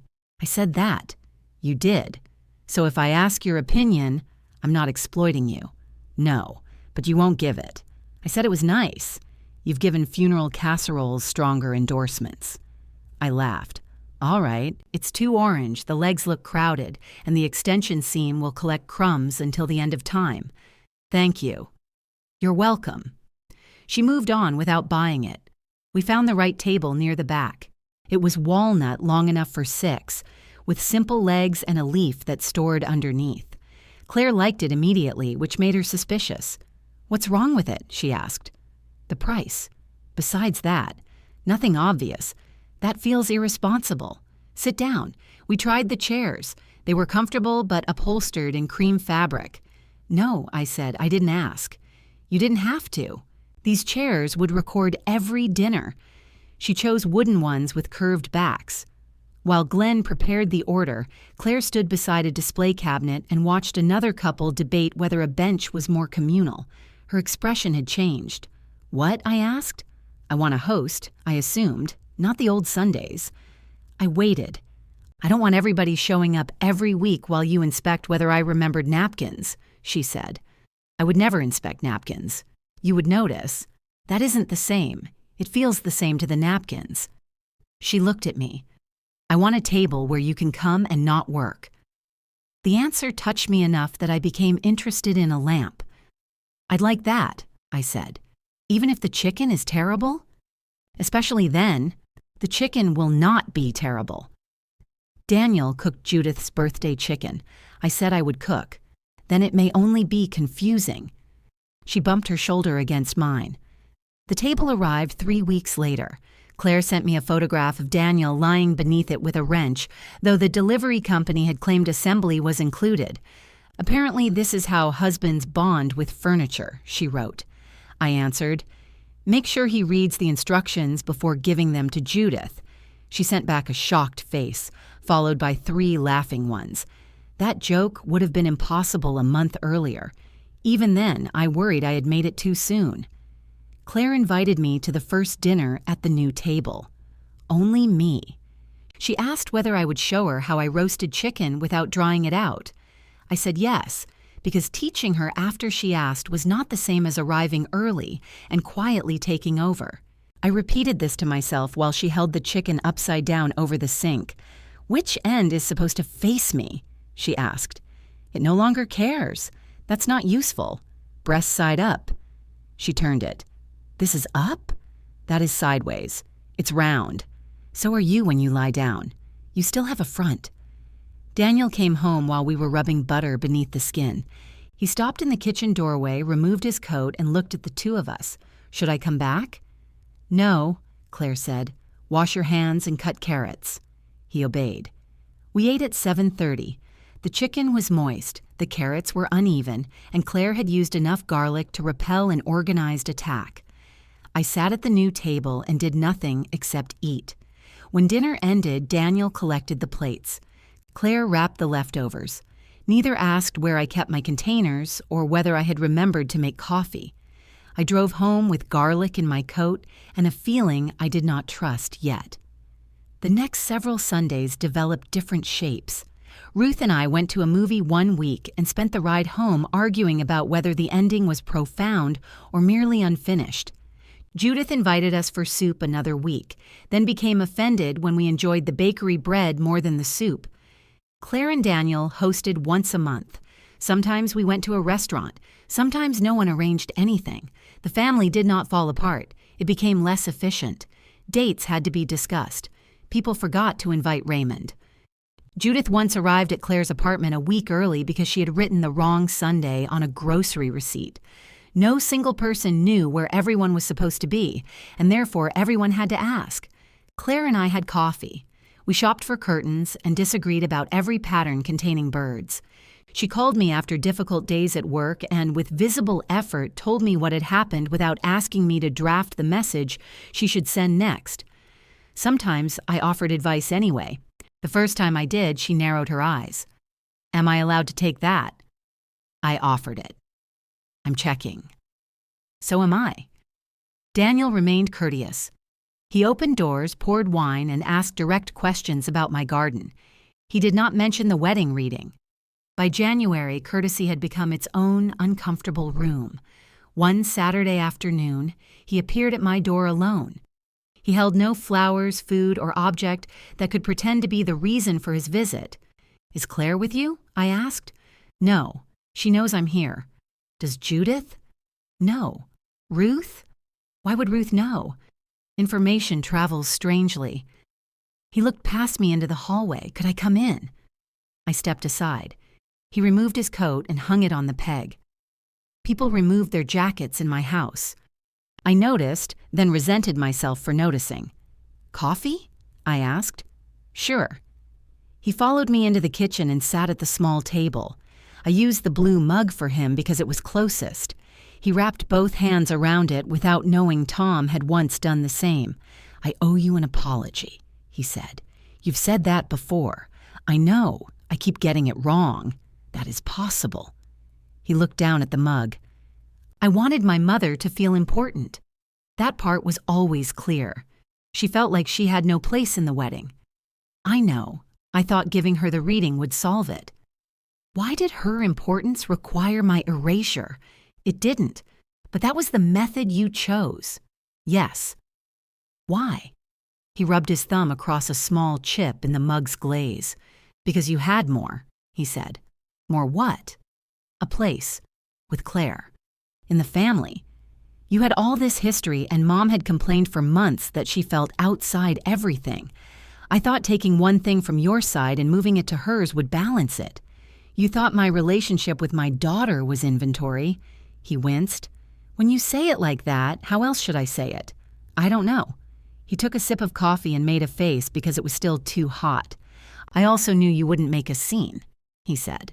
There was the part most apologies avoided. You chose me because I was safe. Yes. And you lied to Judith because she wasn't. She would have refused if she knew you hadn't agreed. You removed her choice, too. I know. Did you know then? I knew enough to hide it. He looked at me directly. For once, he did not retreat into how fast everything happened or how emotional the day had been. I thought you would be hurt, he said. I also thought you would stay. You'd still host. You'd still help Claire. You'd still remember my mother's birthday when I forgot to buy a card. You didn't forget. I reminded you before you could. That's worse. A little. He smiled without humor. I believed you were the easiest person to disappoint because you loved us the most, he said. That's ugly, but it's true. The kitchen clock ticked above the refrigerator. Outside, a truck backed down the street with a series of patient beeps. It was the first apology he had given me that did not ask his intention to cancel his decision. I believe you, I said. Does that mean you accept my apology? It means I accept that you understand what you did. He nodded slowly. That's not the same thing. No. Is there anything I can do? You can stop treating discomfort like a problem someone else must solve. I'm working on that.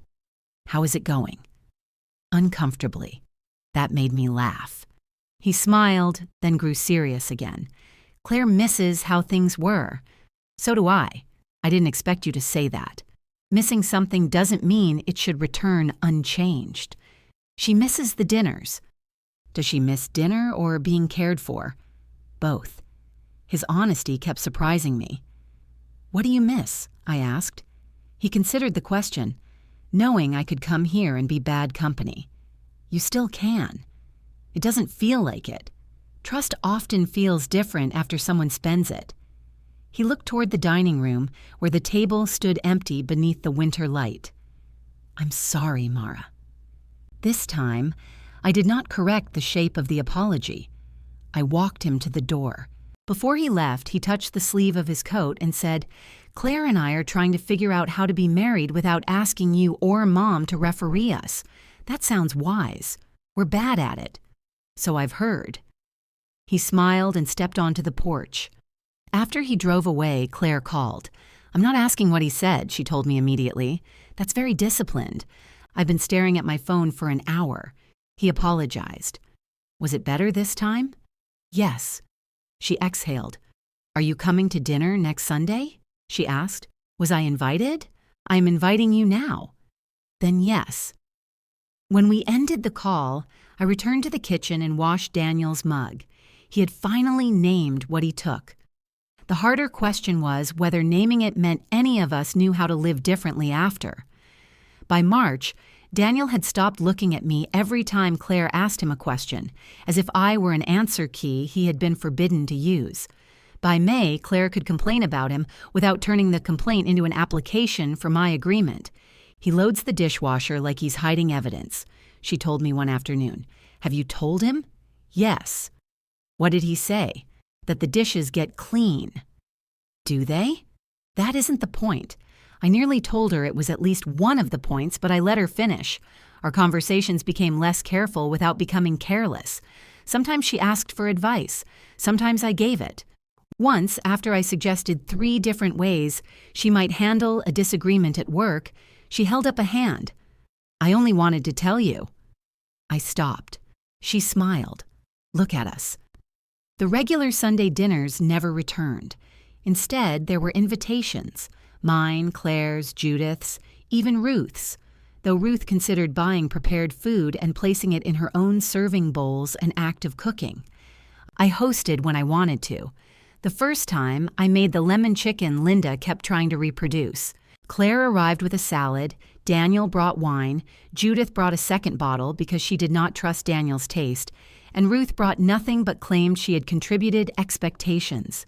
They all stayed late. Afterward, Claire stacked dishes while Daniel wiped the table. I stood in my own kitchen and watched other people restore it. It should not have felt revolutionary. The rosemary bloomed in pale blue clusters near the back step. Judith began coming over some Thursday mornings, usually with an excuse. She needed cuttings. She had found a bakery I needed to try. She wanted my opinion on a jacket but became offended when I gave it. We were not friends in the easy sense. Judith still interpreted any pause in conversation as a vacancy she was required to fill. I still found myself counting how many times she mentioned the price of something. But she no longer entered my life only as Daniel's mother, and I no longer saw her only at the microphone. One morning, she stood in my kitchen eating toast and said, "Daniel thinks we're plotting against him. We don't discuss him enough to qualify." That's what I told him. Then you discussed him. Briefly. She pointed her toast at me. "Do you think we would have liked each other if they hadn't married?" "No." Judith considered that. "I appreciate your honesty." "You would have thought I was controlling." "I did think you were controlling. I thought you were exhausting." "You still do." "Less consistently." She smiled. "That may be the nicest thing you've said to me." Summer softened into September. The wedding photographs arrived in a heavy album Claire had chosen online. She brought it to my house in a canvas bag one Saturday and placed it on the kitchen table. "And do you want to look?" "Of course." We sat side by side. The photographer had captured things I had not seen. Daniel laughing with Raymond near the pond, Judith adjusting Claire's veil, Ruth examining the bottom of one shoe with deep suspicion. There was a photograph of Claire and me in the hotel room, her face reflected in the mirror while I fastened her earring. I touched the edge of the page. "I love that one," Claire said. "So do I." Then came the ceremony. Judith stood at the microphone with my pages. The picture was taken from behind her shoulder. Daniel was looking toward his mother. Claire was looking at me. The photograph had preserved the exact moment before she turned away. Claire's hand moved as if she might flip the page, then stopped. "I almost asked them not to include that one," she said. "Why didn't you?" "Because it happened." I looked at her. She kept her eyes on the album. I thought taking it out would be another version of pretending. "That's true. I also thought you might want the photograph." "I don't." She nodded. "I can remove it." "No, it's your album. Our album. Then decide together." She closed the book. For several minutes, neither of us spoke. The kitchen clock sounded louder than usual. Outside, a squirrel ran along the fence with a green tomato stolen from somewhere. "Our anniversary is in 3 weeks," Claire said. "I know, we're having dinner at our place. Just the family who came to Judith's birthday. That sounds nice."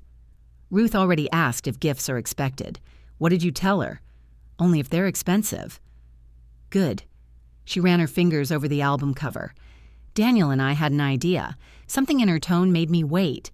We thought you could do the reading." I looked at the closed album between us. "What reading?" "Yours." "No." The answer came so quickly that Claire blinked. "Just hear me out. I heard the idea.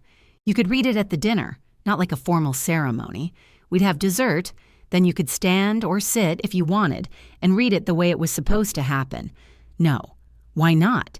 "Because I don't want to. That's all. It's enough." Her face changed. "I thought it would mean something. It does mean something. Just not what you think." "What do I think?" "That you can return a moment after using it." "I'm not trying to return it. You just described returning it. I'm trying to honor what you wrote. You can honor it by leaving it alone." She pushed the album away. "I knew you'd react like this. Then why ask?" "Because I thought maybe I was wrong." I stood and carried our empty coffee cups to the sink. I needed movement, though there was nothing to do except place them beside the faucet. Behind me, Claire said, "What are we supposed to do with this forever?" "Do with what?" "The reading, the wedding, that photograph. Every time our anniversary comes around, are we all going to pretend there isn't this ruined thing sitting in the middle of it? It isn't sitting in the middle unless you put it there. It's in my album. You chose to include it. Because you said pretending was wrong." I agreed that removing a photograph wouldn't change what happened. That doesn't mean I want to reenact it for dessert. That's a cruel way to say it. It's an accurate way. You always say that when you want accuracy to excuse being cruel. The sentence landed because there was truth in it. I turned from the sink. "You're right. I could say it more gently. I don't want to read those words at your anniversary dinner." She crossed her arms. "Why?" "Because they were written for the ceremony you had, not for a repair ceremony a year later. It's dinner. Then let it be dinner. I thought you wanted acknowledgement. I wanted consideration before the decision. We can't go back before it, I know. So what can we do? Live differently. We are living differently." "Yes." "Then why does it still feel like I fail every time I touch this? Because you keep trying to make the hurt visible in a way you can control."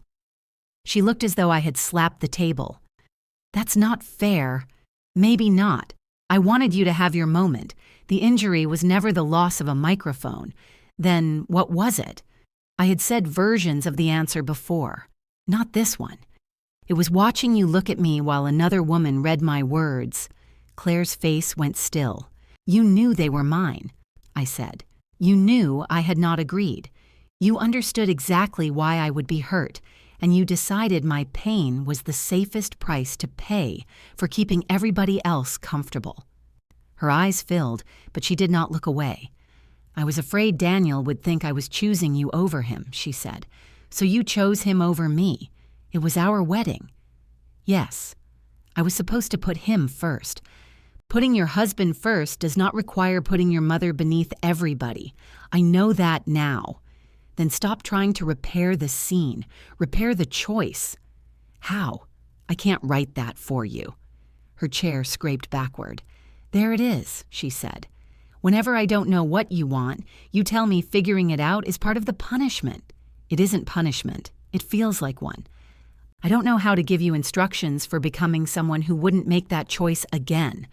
I'm already not that person. I believe you're trying not to be. That isn't the same as believing me." "No." She wiped beneath one eye with the side of her finger, angry at the tear. "What happened to living differently?" she asked. "Coffee, dinners, the table. Me learning to ask for things correctly? Was all of that just a test? No." "Then why are we back here?" "Because you brought the reading. I brought an album. You brought an idea." She lifted the album and shoved it into the canvas bag. "I wanted to give you something. You wanted to give me a corrected memory. Would that be so terrible? If I had asked for it? No."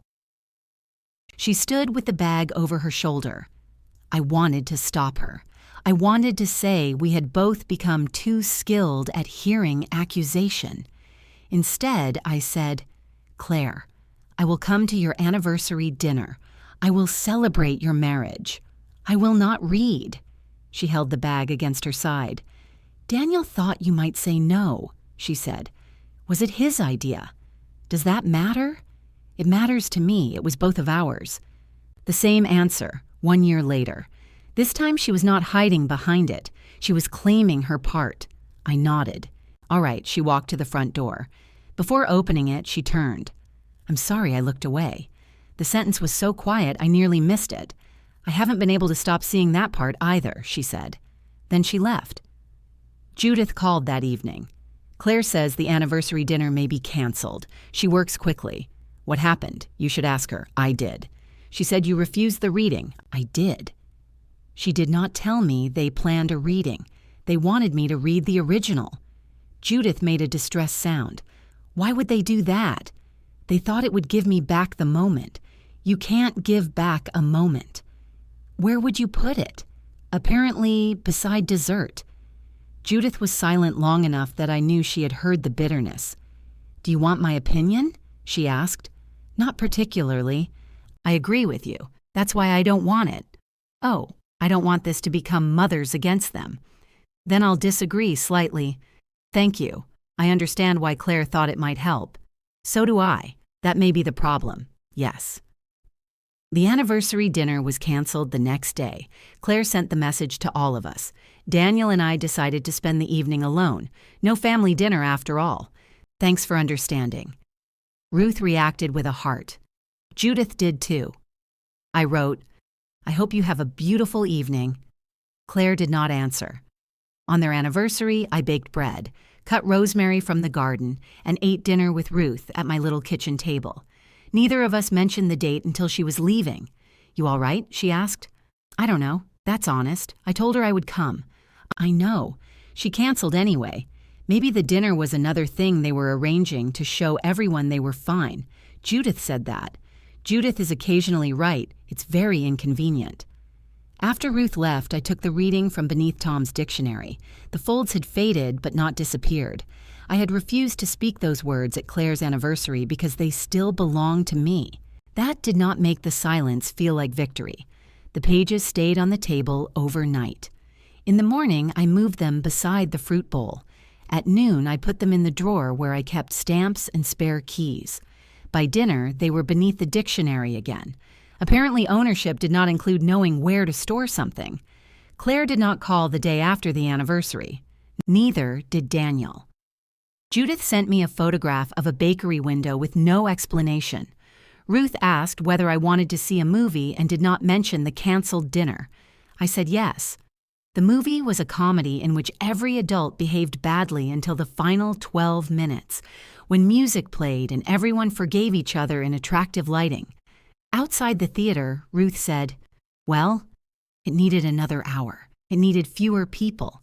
They forgave too quickly. They were fictional. They have rent. You asked what I thought. I was hoping you'd mention the costumes." 3 evenings later, someone knocked while I was sorting mail at the kitchen counter. Claire stood on the porch. She wore work clothes, navy trousers, and a cream blouse, but no coat despite the cool air. She carried no coffee, no bakery bag, no album. Her hands were empty. "Can I come in?" she asked. "Yes." She stepped inside and looked at the peg by the door. There was no coat to hang, so she touched it briefly and then followed me to the kitchen. I didn't call. I noticed. I thought if I called, I'd practice. Practice what? Everything.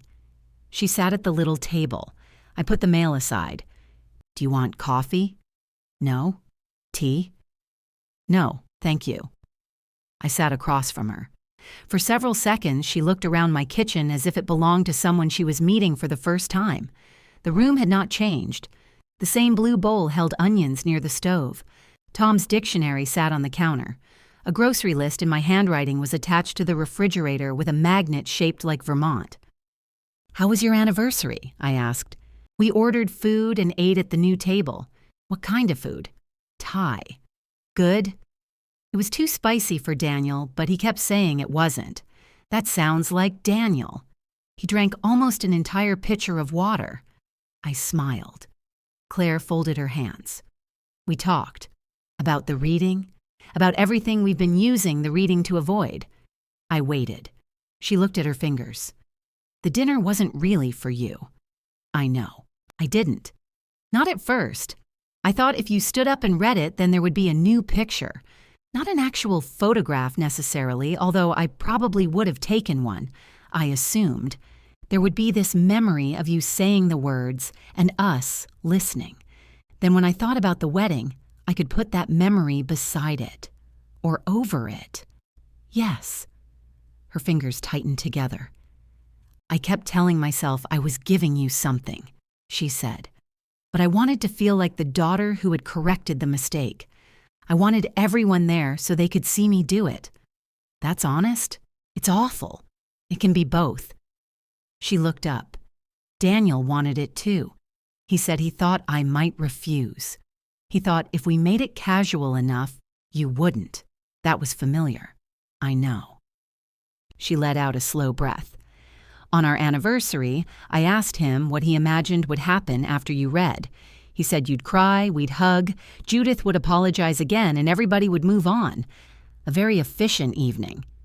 He got angry when I said that, I'm sure. Then I realized I had imagined almost exactly the same thing. She looked toward the counter where the dictionary sat. I wondered if she knew the pages were beneath it. She had seen me press them there before? No. She had only seen the final reading at wedding? She knew I had it back, perhaps not where. "I'm not here to ask you to read," she said. "All right, I'm not here to ask you anything. That may be difficult to maintain." Her mouth almost smiled. "Probably." I waited. Claire had always filled silence before it became uncomfortable. That evening, she let it remain. Finally, she said, "I have loved you selfishly." The words were too polished. I heard that first. "You said you didn't practice." "I didn't. I've just been thinking it for 3 days." She leaned back, as if giving me distance from the sentence. "I always thought being close to you meant I didn't have to protect the relationship the way I protected other ones," she continued. "If a friend was upset, I called. If Daniel was upset, I changed plans. If Judith was upset, I tried to make room for her. With you, I assumed you knew. Knew what? That I loved you. That you mattered more, even when your decisions said otherwise." "Yes." I looked at her face. She did not defend herself from the answer. "You said at brunch that you and I had a lifetime," I said. "I know. It sounded like a lifetime was something you had already paid." She closed her eyes briefly. "I meant that our relationship was secure." It was. I treated secure like indestructible. The kitchen clock clicked. A car passed outside, tires brushing through dry leaves near the curb. When Daniel suggested giving Judith the reading, I said no at first, she said. "I told him it was yours. He said you'd understand because you weren't insecure about your place. He was right about that part. I didn't think your place could change. It didn't. It did. No, I'm still your mother. What changed was your access to every part of me without asking." She nodded. "I was afraid to fight with him," she said. "Not because he would leave or anything dramatic. I was afraid we'd be angry on the wedding day. I had spent months trying to make everything calm, and I thought if we started fighting Thursday, the whole weekend would feel wrong. So you made a calculation." "Yes." Her eyes filled. "I looked at you during the ceremony because I wanted you to tell me it was all right. I know. When you didn't, I looked away, because if I kept looking, I might have stopped it. I felt something inside me tighten. You could have. I know. You could have walked 3 steps and taken the pages. I know. Judith would have understood. She would have. Daniel would have been angry. Yes. And the guests would have noticed. Yes." She wiped one cheek. "I chose your hurt because I thought I knew what it would cost," she said. "I thought you'd cry later, I'd apologize, and you'd still be there Sunday." The honesty was brutal because it was almost identical to Daniel's.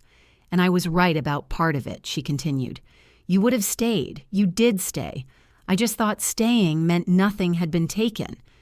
I looked down at my hands. I had wanted her to understand. Now that she did, I discovered understanding did not erase the image of her turning away. It only gave the image more language. "I'm sorry," she said. "Not only that you were hurt, I'm sorry I decided you were the person who could absorb it." I stood and went to the sink, though there were no cups to carry this time. Behind me, Claire said, "You don't have to say anything." "That's fortunate. I'm not asking you to forgive me tonight." I turned. "Then what are you asking?" "Nothing." The answer irritated me. "You came here for something. I came here because I wanted you to know I finally understand what I did. You want me to know you understand." "Yes, that is something." She gave a tired, sad laugh. "All right, I'm asking you to believe me." "I do." Her face crumpled slightly, then steadied. "I believe that you understand," I said. "That isn't the same as everything being repaired." "I know." Daniel asked the same question. He told me, "I thought you weren't asking what we discussed." I didn't. He volunteered that part. I returned to the table. "There's something I need to say, too," I told her. She waited. "I have sometimes made you ask perfectly." Her brow furrowed. "Since the wedding," I said. "I've acted as if every request contains a hidden demand and every wrong word proves you haven't changed. You had reason. That doesn't make it useful." She looked uncertain, almost wary of being offered relief. "I liked being the person who was finally right," I said. "Not all the time. Enough that Ruth noticed. Aunt Ruth notices everybody else's problems." "Yes. It's her only reliable skill." Claire smiled through her tears. "I am not apologizing for ending the standing dinners," I continued, "or for refusing to write messages and referee your marriage. I don't want you to. You miss it. I miss knowing I could arrive at 5 on Sunday and be cared for without thinking about what it cost you. That's fair. I don't think I should get it back exactly that way." Neither of us spoke for a moment. "What do you want our relationship to look like?" she asked. It was the question she had thrown at me beside the car almost a year earlier. Then it had sounded like an accusation. Now it sounded like fear. "I want you to come because you want to see me," I said. "I want you to ask when you need help instead of leaving the need in my kitchen and assuming I'll pick it up. I want to be able to say yes without wondering whether yes is my only role." She nodded slowly. "And I want to be your mother," I said. "Not some careful woman you meet for coffee and thank 3 times. I hate thanking you 3 times. I know. It makes everything sound borrowed. Then stay long enough for something to become ordinary again." She looked at me. "I can do that," she said. I stood. "Now I'm making tea. I don't want tea." "I do. Can I have water?" "You know where the glasses are." She got one herself. We sat at the table until it was dark outside. She told me more about the anniversary dinner, including Daniel's failed attempt to order something mild and the delivery driver who had left the food at the wrong building. I told her about the movie Ruth and I had seen. We disagreed about the ending. When Claire finally stood to leave, she carried her water glass to the sink and washed it. "You don't have to do that," I said. "I know." At the door, she hugged me. Not briefly, not stiffly. I held her and felt the cost of the year between us. Not gone, not wasted, simply there. The next morning, a new group message appeared from Claire. "Thanksgiving at our place this year, if everyone wants to come. Potluck, and I'm asking before assigning anything. Mom, would you be willing to bring the rosemary bread? Judith, would you bring potatoes? Ruth, please bring something legally edible." Ruth answered first. No promises. Judith wrote, "Yes to potatoes. No speeches." Daniel added, "I'll cook the turkey. I have learned from the chicken." I looked at Claire's message. She had asked for the bread because she knew I made it well. She had also made room for me to say no. I wrote, "I'd be happy to bring it." Then I put my phone down and went outside to cut rosemary. The rosemary was wet with morning dew. I cut more than I needed, shook it over the sink, and laid the branches on a towel. The bread required 2 rises, and a house warmer than mine wanted to be in November. I turned up the heat, set the bowl near the stove, and told myself I was not responsible for whether anyone liked it. This was a lie. I wanted everyone to like it. At 11, Claire sent a message. "Turkey is in. No emergency yet. Please don't come before 2 unless you enjoy watching Daniel sweat." I answered, "I'll be there at 2. At 1:30, I put on my coat. At 1:35, I took it off. Arriving early had once been so automatic that arriving when invited felt rude. I left at 1:42 and sat in my car outside their apartment for 4 minutes, which was not normal behavior, but was at least private. Daniel opened the door wearing the same kiss the cook apron from Judith's birthday. "You're exactly on time," he said. "I've been outside since dawn." He looked toward the parking lot. "She's joking," Claire called from the kitchen. "I can't tell anymore. Their apartment smelled like turkey, sage, and something slightly burned. The new walnut table had been extended for 6. Claire had covered it with a rust-colored cloth and set each place with a folded napkin. None of the napkins matched. I placed the rosemary bread on the counter. Claire kissed my cheek. "It looks beautiful." "You haven't tasted it." "I'm trying to become supportive. You're becoming reckless." She wore a soft gray dress and an apron with no message on it. Her hair was pinned up, though several strands had fallen loose around her face.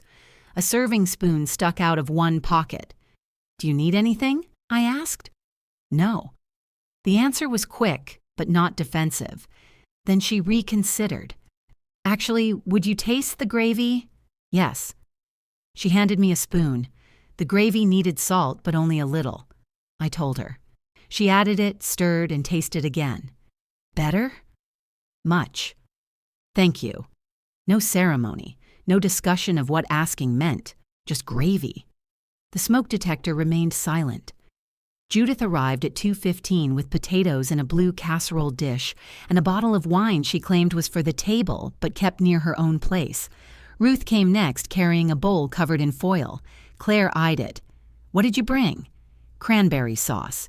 "You made cranberry sauce?" I opened it. "You put canned cranberry sauce in a serving bowl?" Presentation is labor. When she removed the foil, the sauce retained the ridges of the can. "You could have sliced it," I said. "I didn't want to erase its history." Raymond arrived last with 2 pies and a paper bag from a liquor store. "I wasn't sure which kind everybody liked," he said. "What kind are they?" Claire asked. "Pumpkin." "Both?" "Yes." That isn't choosing 2 kinds. It's choosing twice. Daniel went to check the turkey. He returned carrying the roasting pan and wearing an expression of careful pride. The turkey was brown, intact, and not visibly smoking. Judith applauded. He gave her a look. "You don't have to be surprised. I'm not surprised. I'm encouraging growth." "Where's the thermometer?" Claire asked. Daniel stopped. "You had it. I gave it to you. You handed me the baster." "No, the other metal thing." "The carving fork?" We searched the kitchen drawers. Claire checked the sink. Daniel looked inside the refrigerator, which made Ruth ask whether the turkey had hidden it. Normally, I would have brought my own thermometer. I had thought about it before leaving and deliberately put it back in the drawer. "I can tell by the leg," Judith said. "No, you can't," 3 of us replied. Daniel pulled out his phone. The drugstore is open. Dinner will be late," Claire said. "Dinner is allowed to be late." She looked at him. He took off the apron, grabbed his coat, and left for the drugstore. No one died. The turkey waited beneath foil. We drank wine and ate too much rosemary bread while we waited. Raymond told us about a woman he had recently met at a hardware store. She knew the difference between 2 kinds of drill bits, he said. "Romance," Ruth replied. "It was impressive." "Did you ask her name?" I asked which bit I needed. That wasn't my question.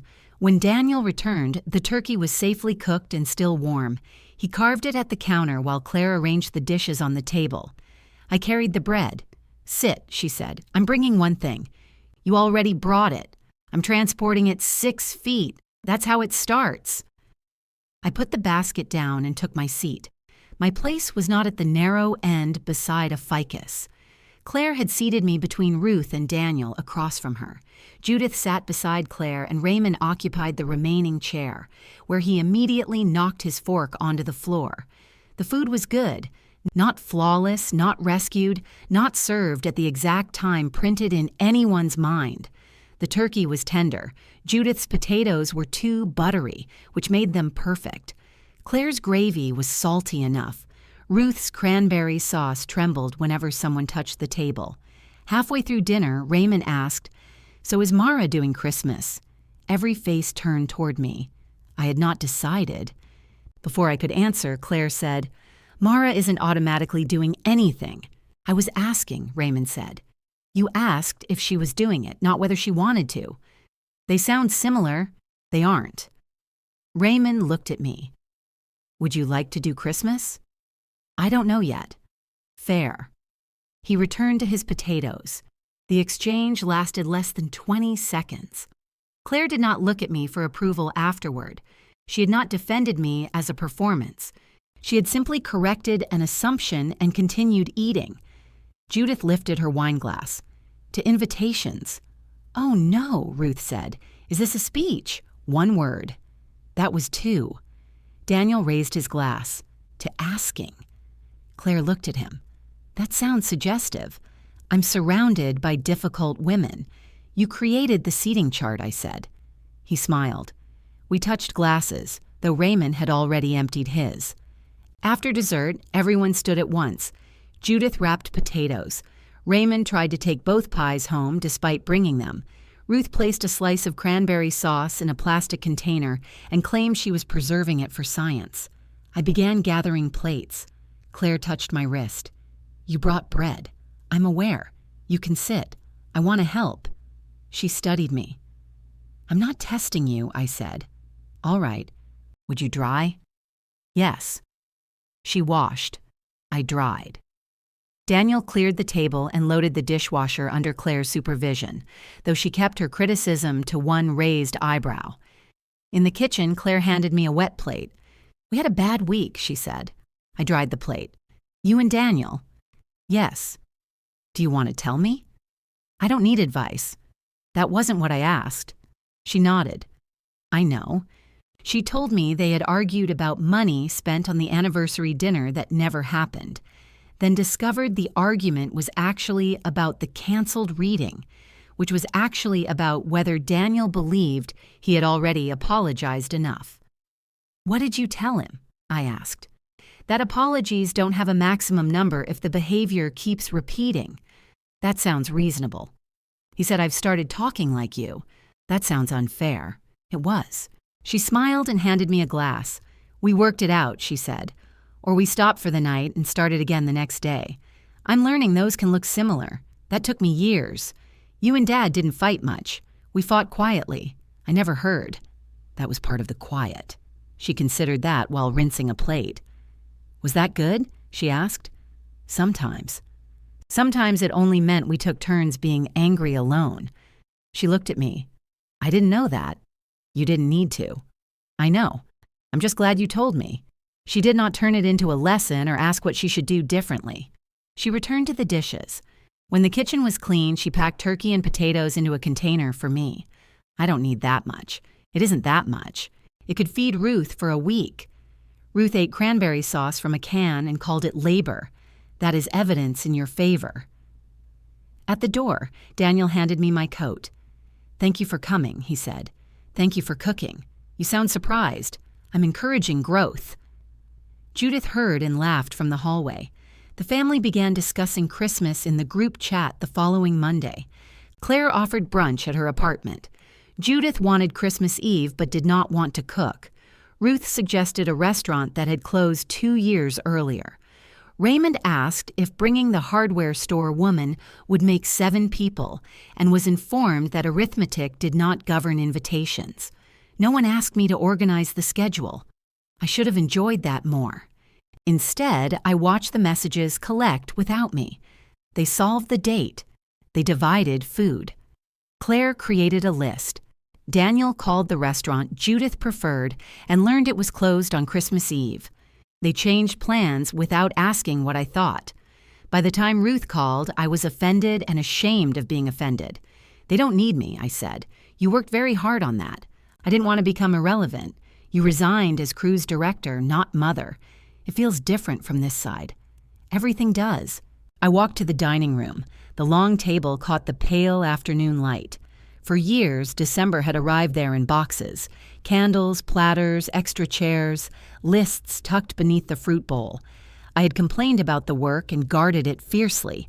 "I could offer my house," I said. "You could." Would that undo everything? Hosting a dinner because you want to is not the same as being drafted.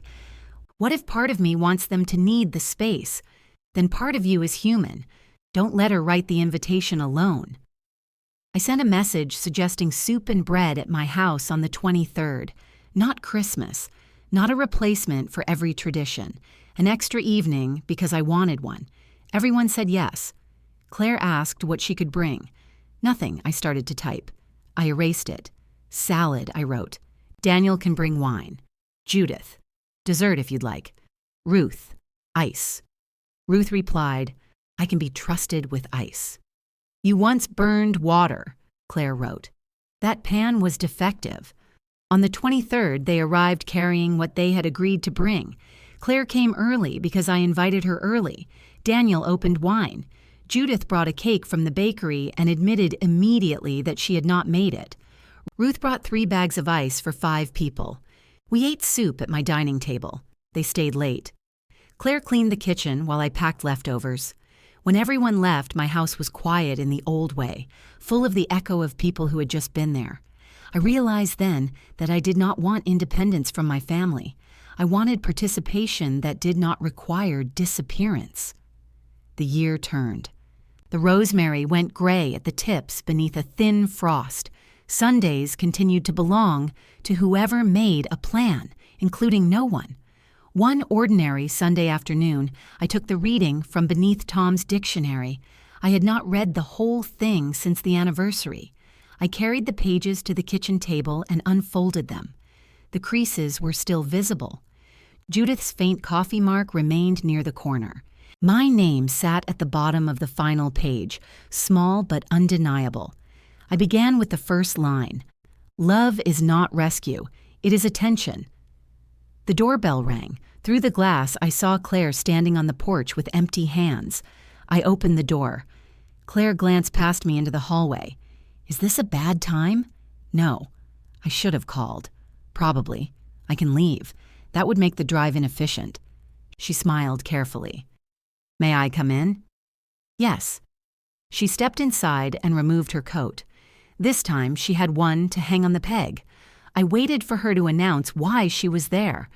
She adjusted the collar of her blouse, looked toward the living room, and rubbed her hands together. It's colder than I thought, she said. That happens in winter. I remember, still no reason. I led her into the kitchen. The reading lay open on the table. Claire stopped. Oh, I was reading it. I see that. She remained near the doorway, as if the cream pages had turned the table into a private room. Did I interrupt you? She asked. You rang the doorbell. I mean, do you want me to go? No. All right. She took the chair across from the pages, not the chair directly in front of them. Her eyes moved to the first sheet and then away, without trying to read it upside down. I sat. What brings you here? You. It was a lovely answer, which made me suspicious. What about me? I wanted to see you. Did something happen? No. Is Daniel all right? He's fine. Judith? She's also fine, as far as anyone can determine. Work? Annoying, not disastrous. I waited. Claire looked around the kitchen. You really don't believe I came for no reason. I believe you have a reason. You said it was me. I'm checking for footnotes. There are no footnotes. Good. I woke up late. Daniel was watching a documentary about a man who builds boats using 19th century tools. I made coffee, looked at the clock, and realized it was Sunday. That happens every week. You know what I mean. I did. She folded her hands in her lap. For years, Sunday meant coming here. Then Sunday meant deliberately not coming here because we were angry. Then it meant waiting to see who sent an invitation. And today I wanted to see my mother. The answer settled between us. What did Daniel say? I asked. He said to tell you hello. He didn't want to come? I didn't ask him. That surprised me. Claire saw it. I wanted to come alone, not because we fought, not because I need to discuss him. I just wanted you. All right. You keep saying that like you're accepting a package. I'm out of practice. I can sit on the porch until you become more gracious. It's cold. I noticed. I stood. Coffee? Yes, please. While I filled the pot, Claire got 2 mugs from the cabinet. She chose the white one for herself and set the blue one near my place. That was your dad's, I said. Her hand stopped. I'm sorry. I can put it back. No. Daniel used it once, too. Did you tell him? No. Why not? He was apologizing. It seemed unfair to make the mug emotional. Claire touched the chipped edge. You used to make Dad stop using this one because of the chip. He said the chip showed him where to drink. That makes no sense. He knew. She carried the mugs to the table. I poured coffee and brought the milk. Claire added too much, the way she always had. Some things remained ordinary without anyone earning them. She looked at the pages again. Do you read it often? She asked. No. Did you today because I was coming? I didn't know you were coming. Right. I took it out because I hadn't read the whole thing since before your anniversary. She absorbed that without apology. Does it still make you angry? She asked. The reading, the words. No, the ceremony? Sometimes. Her fingers tightened around the mug. Me? Sometimes. She nodded. You're allowed to be disappointed by that answer, I said. I'm trying not to confuse disappointment with injustice. That sounds exhausting. It is. I drank my coffee. She looked toward the window. The rosemary near the steps had gone dull beneath the cold. A few branches leaned away from the house as if trying to escape the frost. I drove past once, she said. Past what? Your house. A few Sundays ago. Why? I thought about stopping. Then I decided arriving without asking might feel like assuming. Today you arrived without asking. I got tired of having the argument with you in my head. Did I win? You were very rigid. That sounds accurate. You also used the plumber voice. I don't have a plumber voice. You do. What stopped you the other Sunday? I was bringing something. What? She looked embarrassed. A draft of what? An email to Judith. I laughed. I know, she said. What were you emailing her about? Christmas. She wanted us at her apartment for breakfast after agreeing to brunch at ours. What did you do? I rewrote the email myself, then called her. How did that go? She interrupted me 14 times. That means she was listening, apparently. And today you brought nothing. Correct. No draft? No. No difficult message in your purse? I left my purse in the car. That is either growth or poor planning. Both can be true. Ruth's voice had found its way into the family. Claire reached for her coffee, then stopped before touching the pages. They were close enough that her knuckles nearly brushed the first sheet. May I ask you something about it? Yes. Do you regret writing it? I looked down at my words. Love is not rescue. It is attention. The sentence had survived Judith's voice, Daniel's lie, Claire's silence, and my anger. It had survived being proposed as entertainment at an anniversary dinner. The paper was marked and folded, but the words had not altered. No, I said. Even after everything. Everything didn't make it false. I ruined what it was for. You changed what happened to it. That sounds like a gentler way of saying the same thing. It isn't. I turned the top page so it faced me more squarely. I wrote it because you asked what marriage should be, I said. I wrote what I believed. About you and Dad. About your father. About us. About you. Probably about who I wanted to think I was. Claire's eyes stayed on my face. Was it true? She asked. Yes. All of it? Truth is not the same as perfection. Your father and I loved each other. We also avoided certain conversations until silence became furniture. She smiled faintly. You said you fought quietly.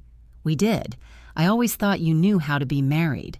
We knew how to be our version of married by the time you were old enough to notice. That is different. Were you happy? Mostly. Mostly sounds smaller than I expected. It was large enough to live in. She sat back. I wondered how often I had presented my marriage to Claire as a finished lesson instead of a relationship between two flawed adults.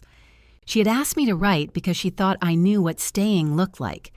I had given her wisdom polished enough for a ceremony without showing her how often staying looked like apologizing badly, trying again, or eating dinner beside someone while still angry about breakfast.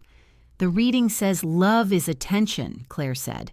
Yes, I wasn't paying attention to you that day. No, I was paying attention. I just paid attention to the wrong things. That may be more accurate. I knew where every guest was sitting. I knew whether the florist had moved the arrangement from the bar. I knew Judith was upset and Daniel was afraid she'd cry. I knew you would be hurt. Yes. She stared into her coffee. That's worse than not noticing. It was worse for me. I know. There was no defense after the words. No request that I acknowledge how stressful weddings were or how much she had already apologized. I'm not going to ask to read it, she said. I looked at her. I want to, she admitted. I never read the final version. I told myself I knew it because I'd seen the draft, but I didn't even finish that. I remembered sitting at the table the morning after the wedding, discovering that detail over the phone. Of everything Claire confessed, it had been the one that made my voice shake. You could ask, I said. I could, but you aren't. No. Why? Because I don't know whether I want to read it for you or for me. The answer surprised me into silence.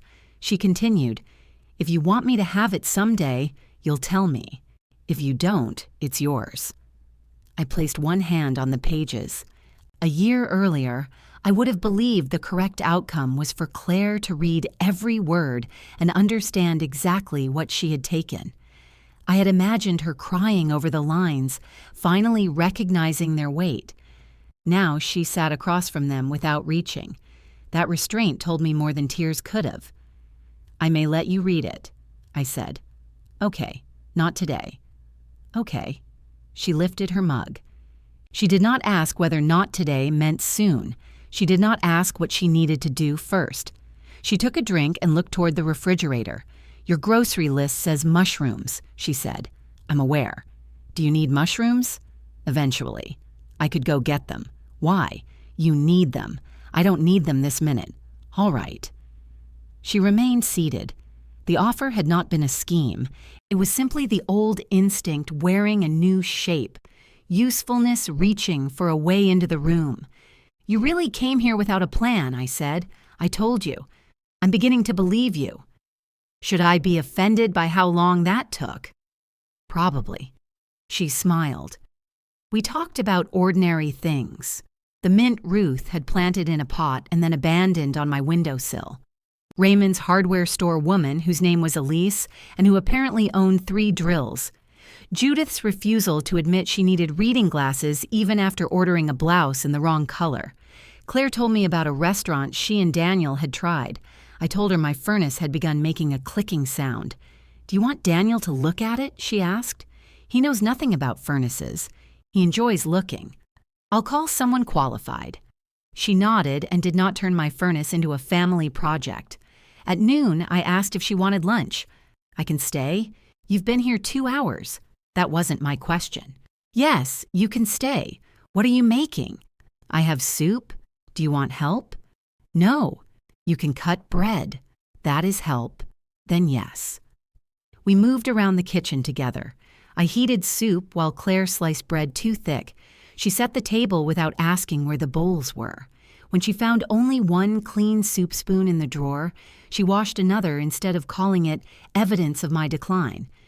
We ate at the little table with the reading between us, moved safely to one side. Claire did not mention it again. After lunch, she carried the bowls to the sink. Leave them, I said. I don't mind. Neither do I. She looked at me. Are we negotiating dishes? Apparently. I'll wash. You made lunch. I heated lunch. You also provided the building. That sounds like something I would say. I learned from an expert. She washed. I dried. There was no audience. No one would hear that she had come, stayed, and cleaned a bowl. No photograph would replace the one in her wedding album. Daniel would not receive a report unless she chose to give him one. The consequence of the wedding had not disappeared. Sunday dinners were no longer hers by default. My house was not the family's automatic meeting place. Claire had lost the certainty that my love would always arrive in the form she expected. I had lost something too. A year of easy calls. The belief that closeness protected itself. The comfort of being needed without having to ask whether I was also seen. Neither loss could be repaired by reading 3 minutes of words aloud. When the dishes were done, Claire returned to the table. She looked at the chair beside me rather than the one across from me. "May I sit there?" "Yes." She pulled it out and sat. The pages lay open in front of us. My name was visible at the bottom. Claire did not ask me to read them. She did not ask to hold them, borrow them, photograph them, or hear the ending. She did not apologize again or ask whether she had finally apologized enough. She simply stayed beside me. For a while, neither of us spoke. Her shoulder rested lightly against mine. Outside, winter pressed its gray face to the windows. The clock ticked. The refrigerator turned on and settled into its familiar hum. I placed my hand over hers. The words remained on the table, true and unread. This time, when the silence came, my daughter did not look away.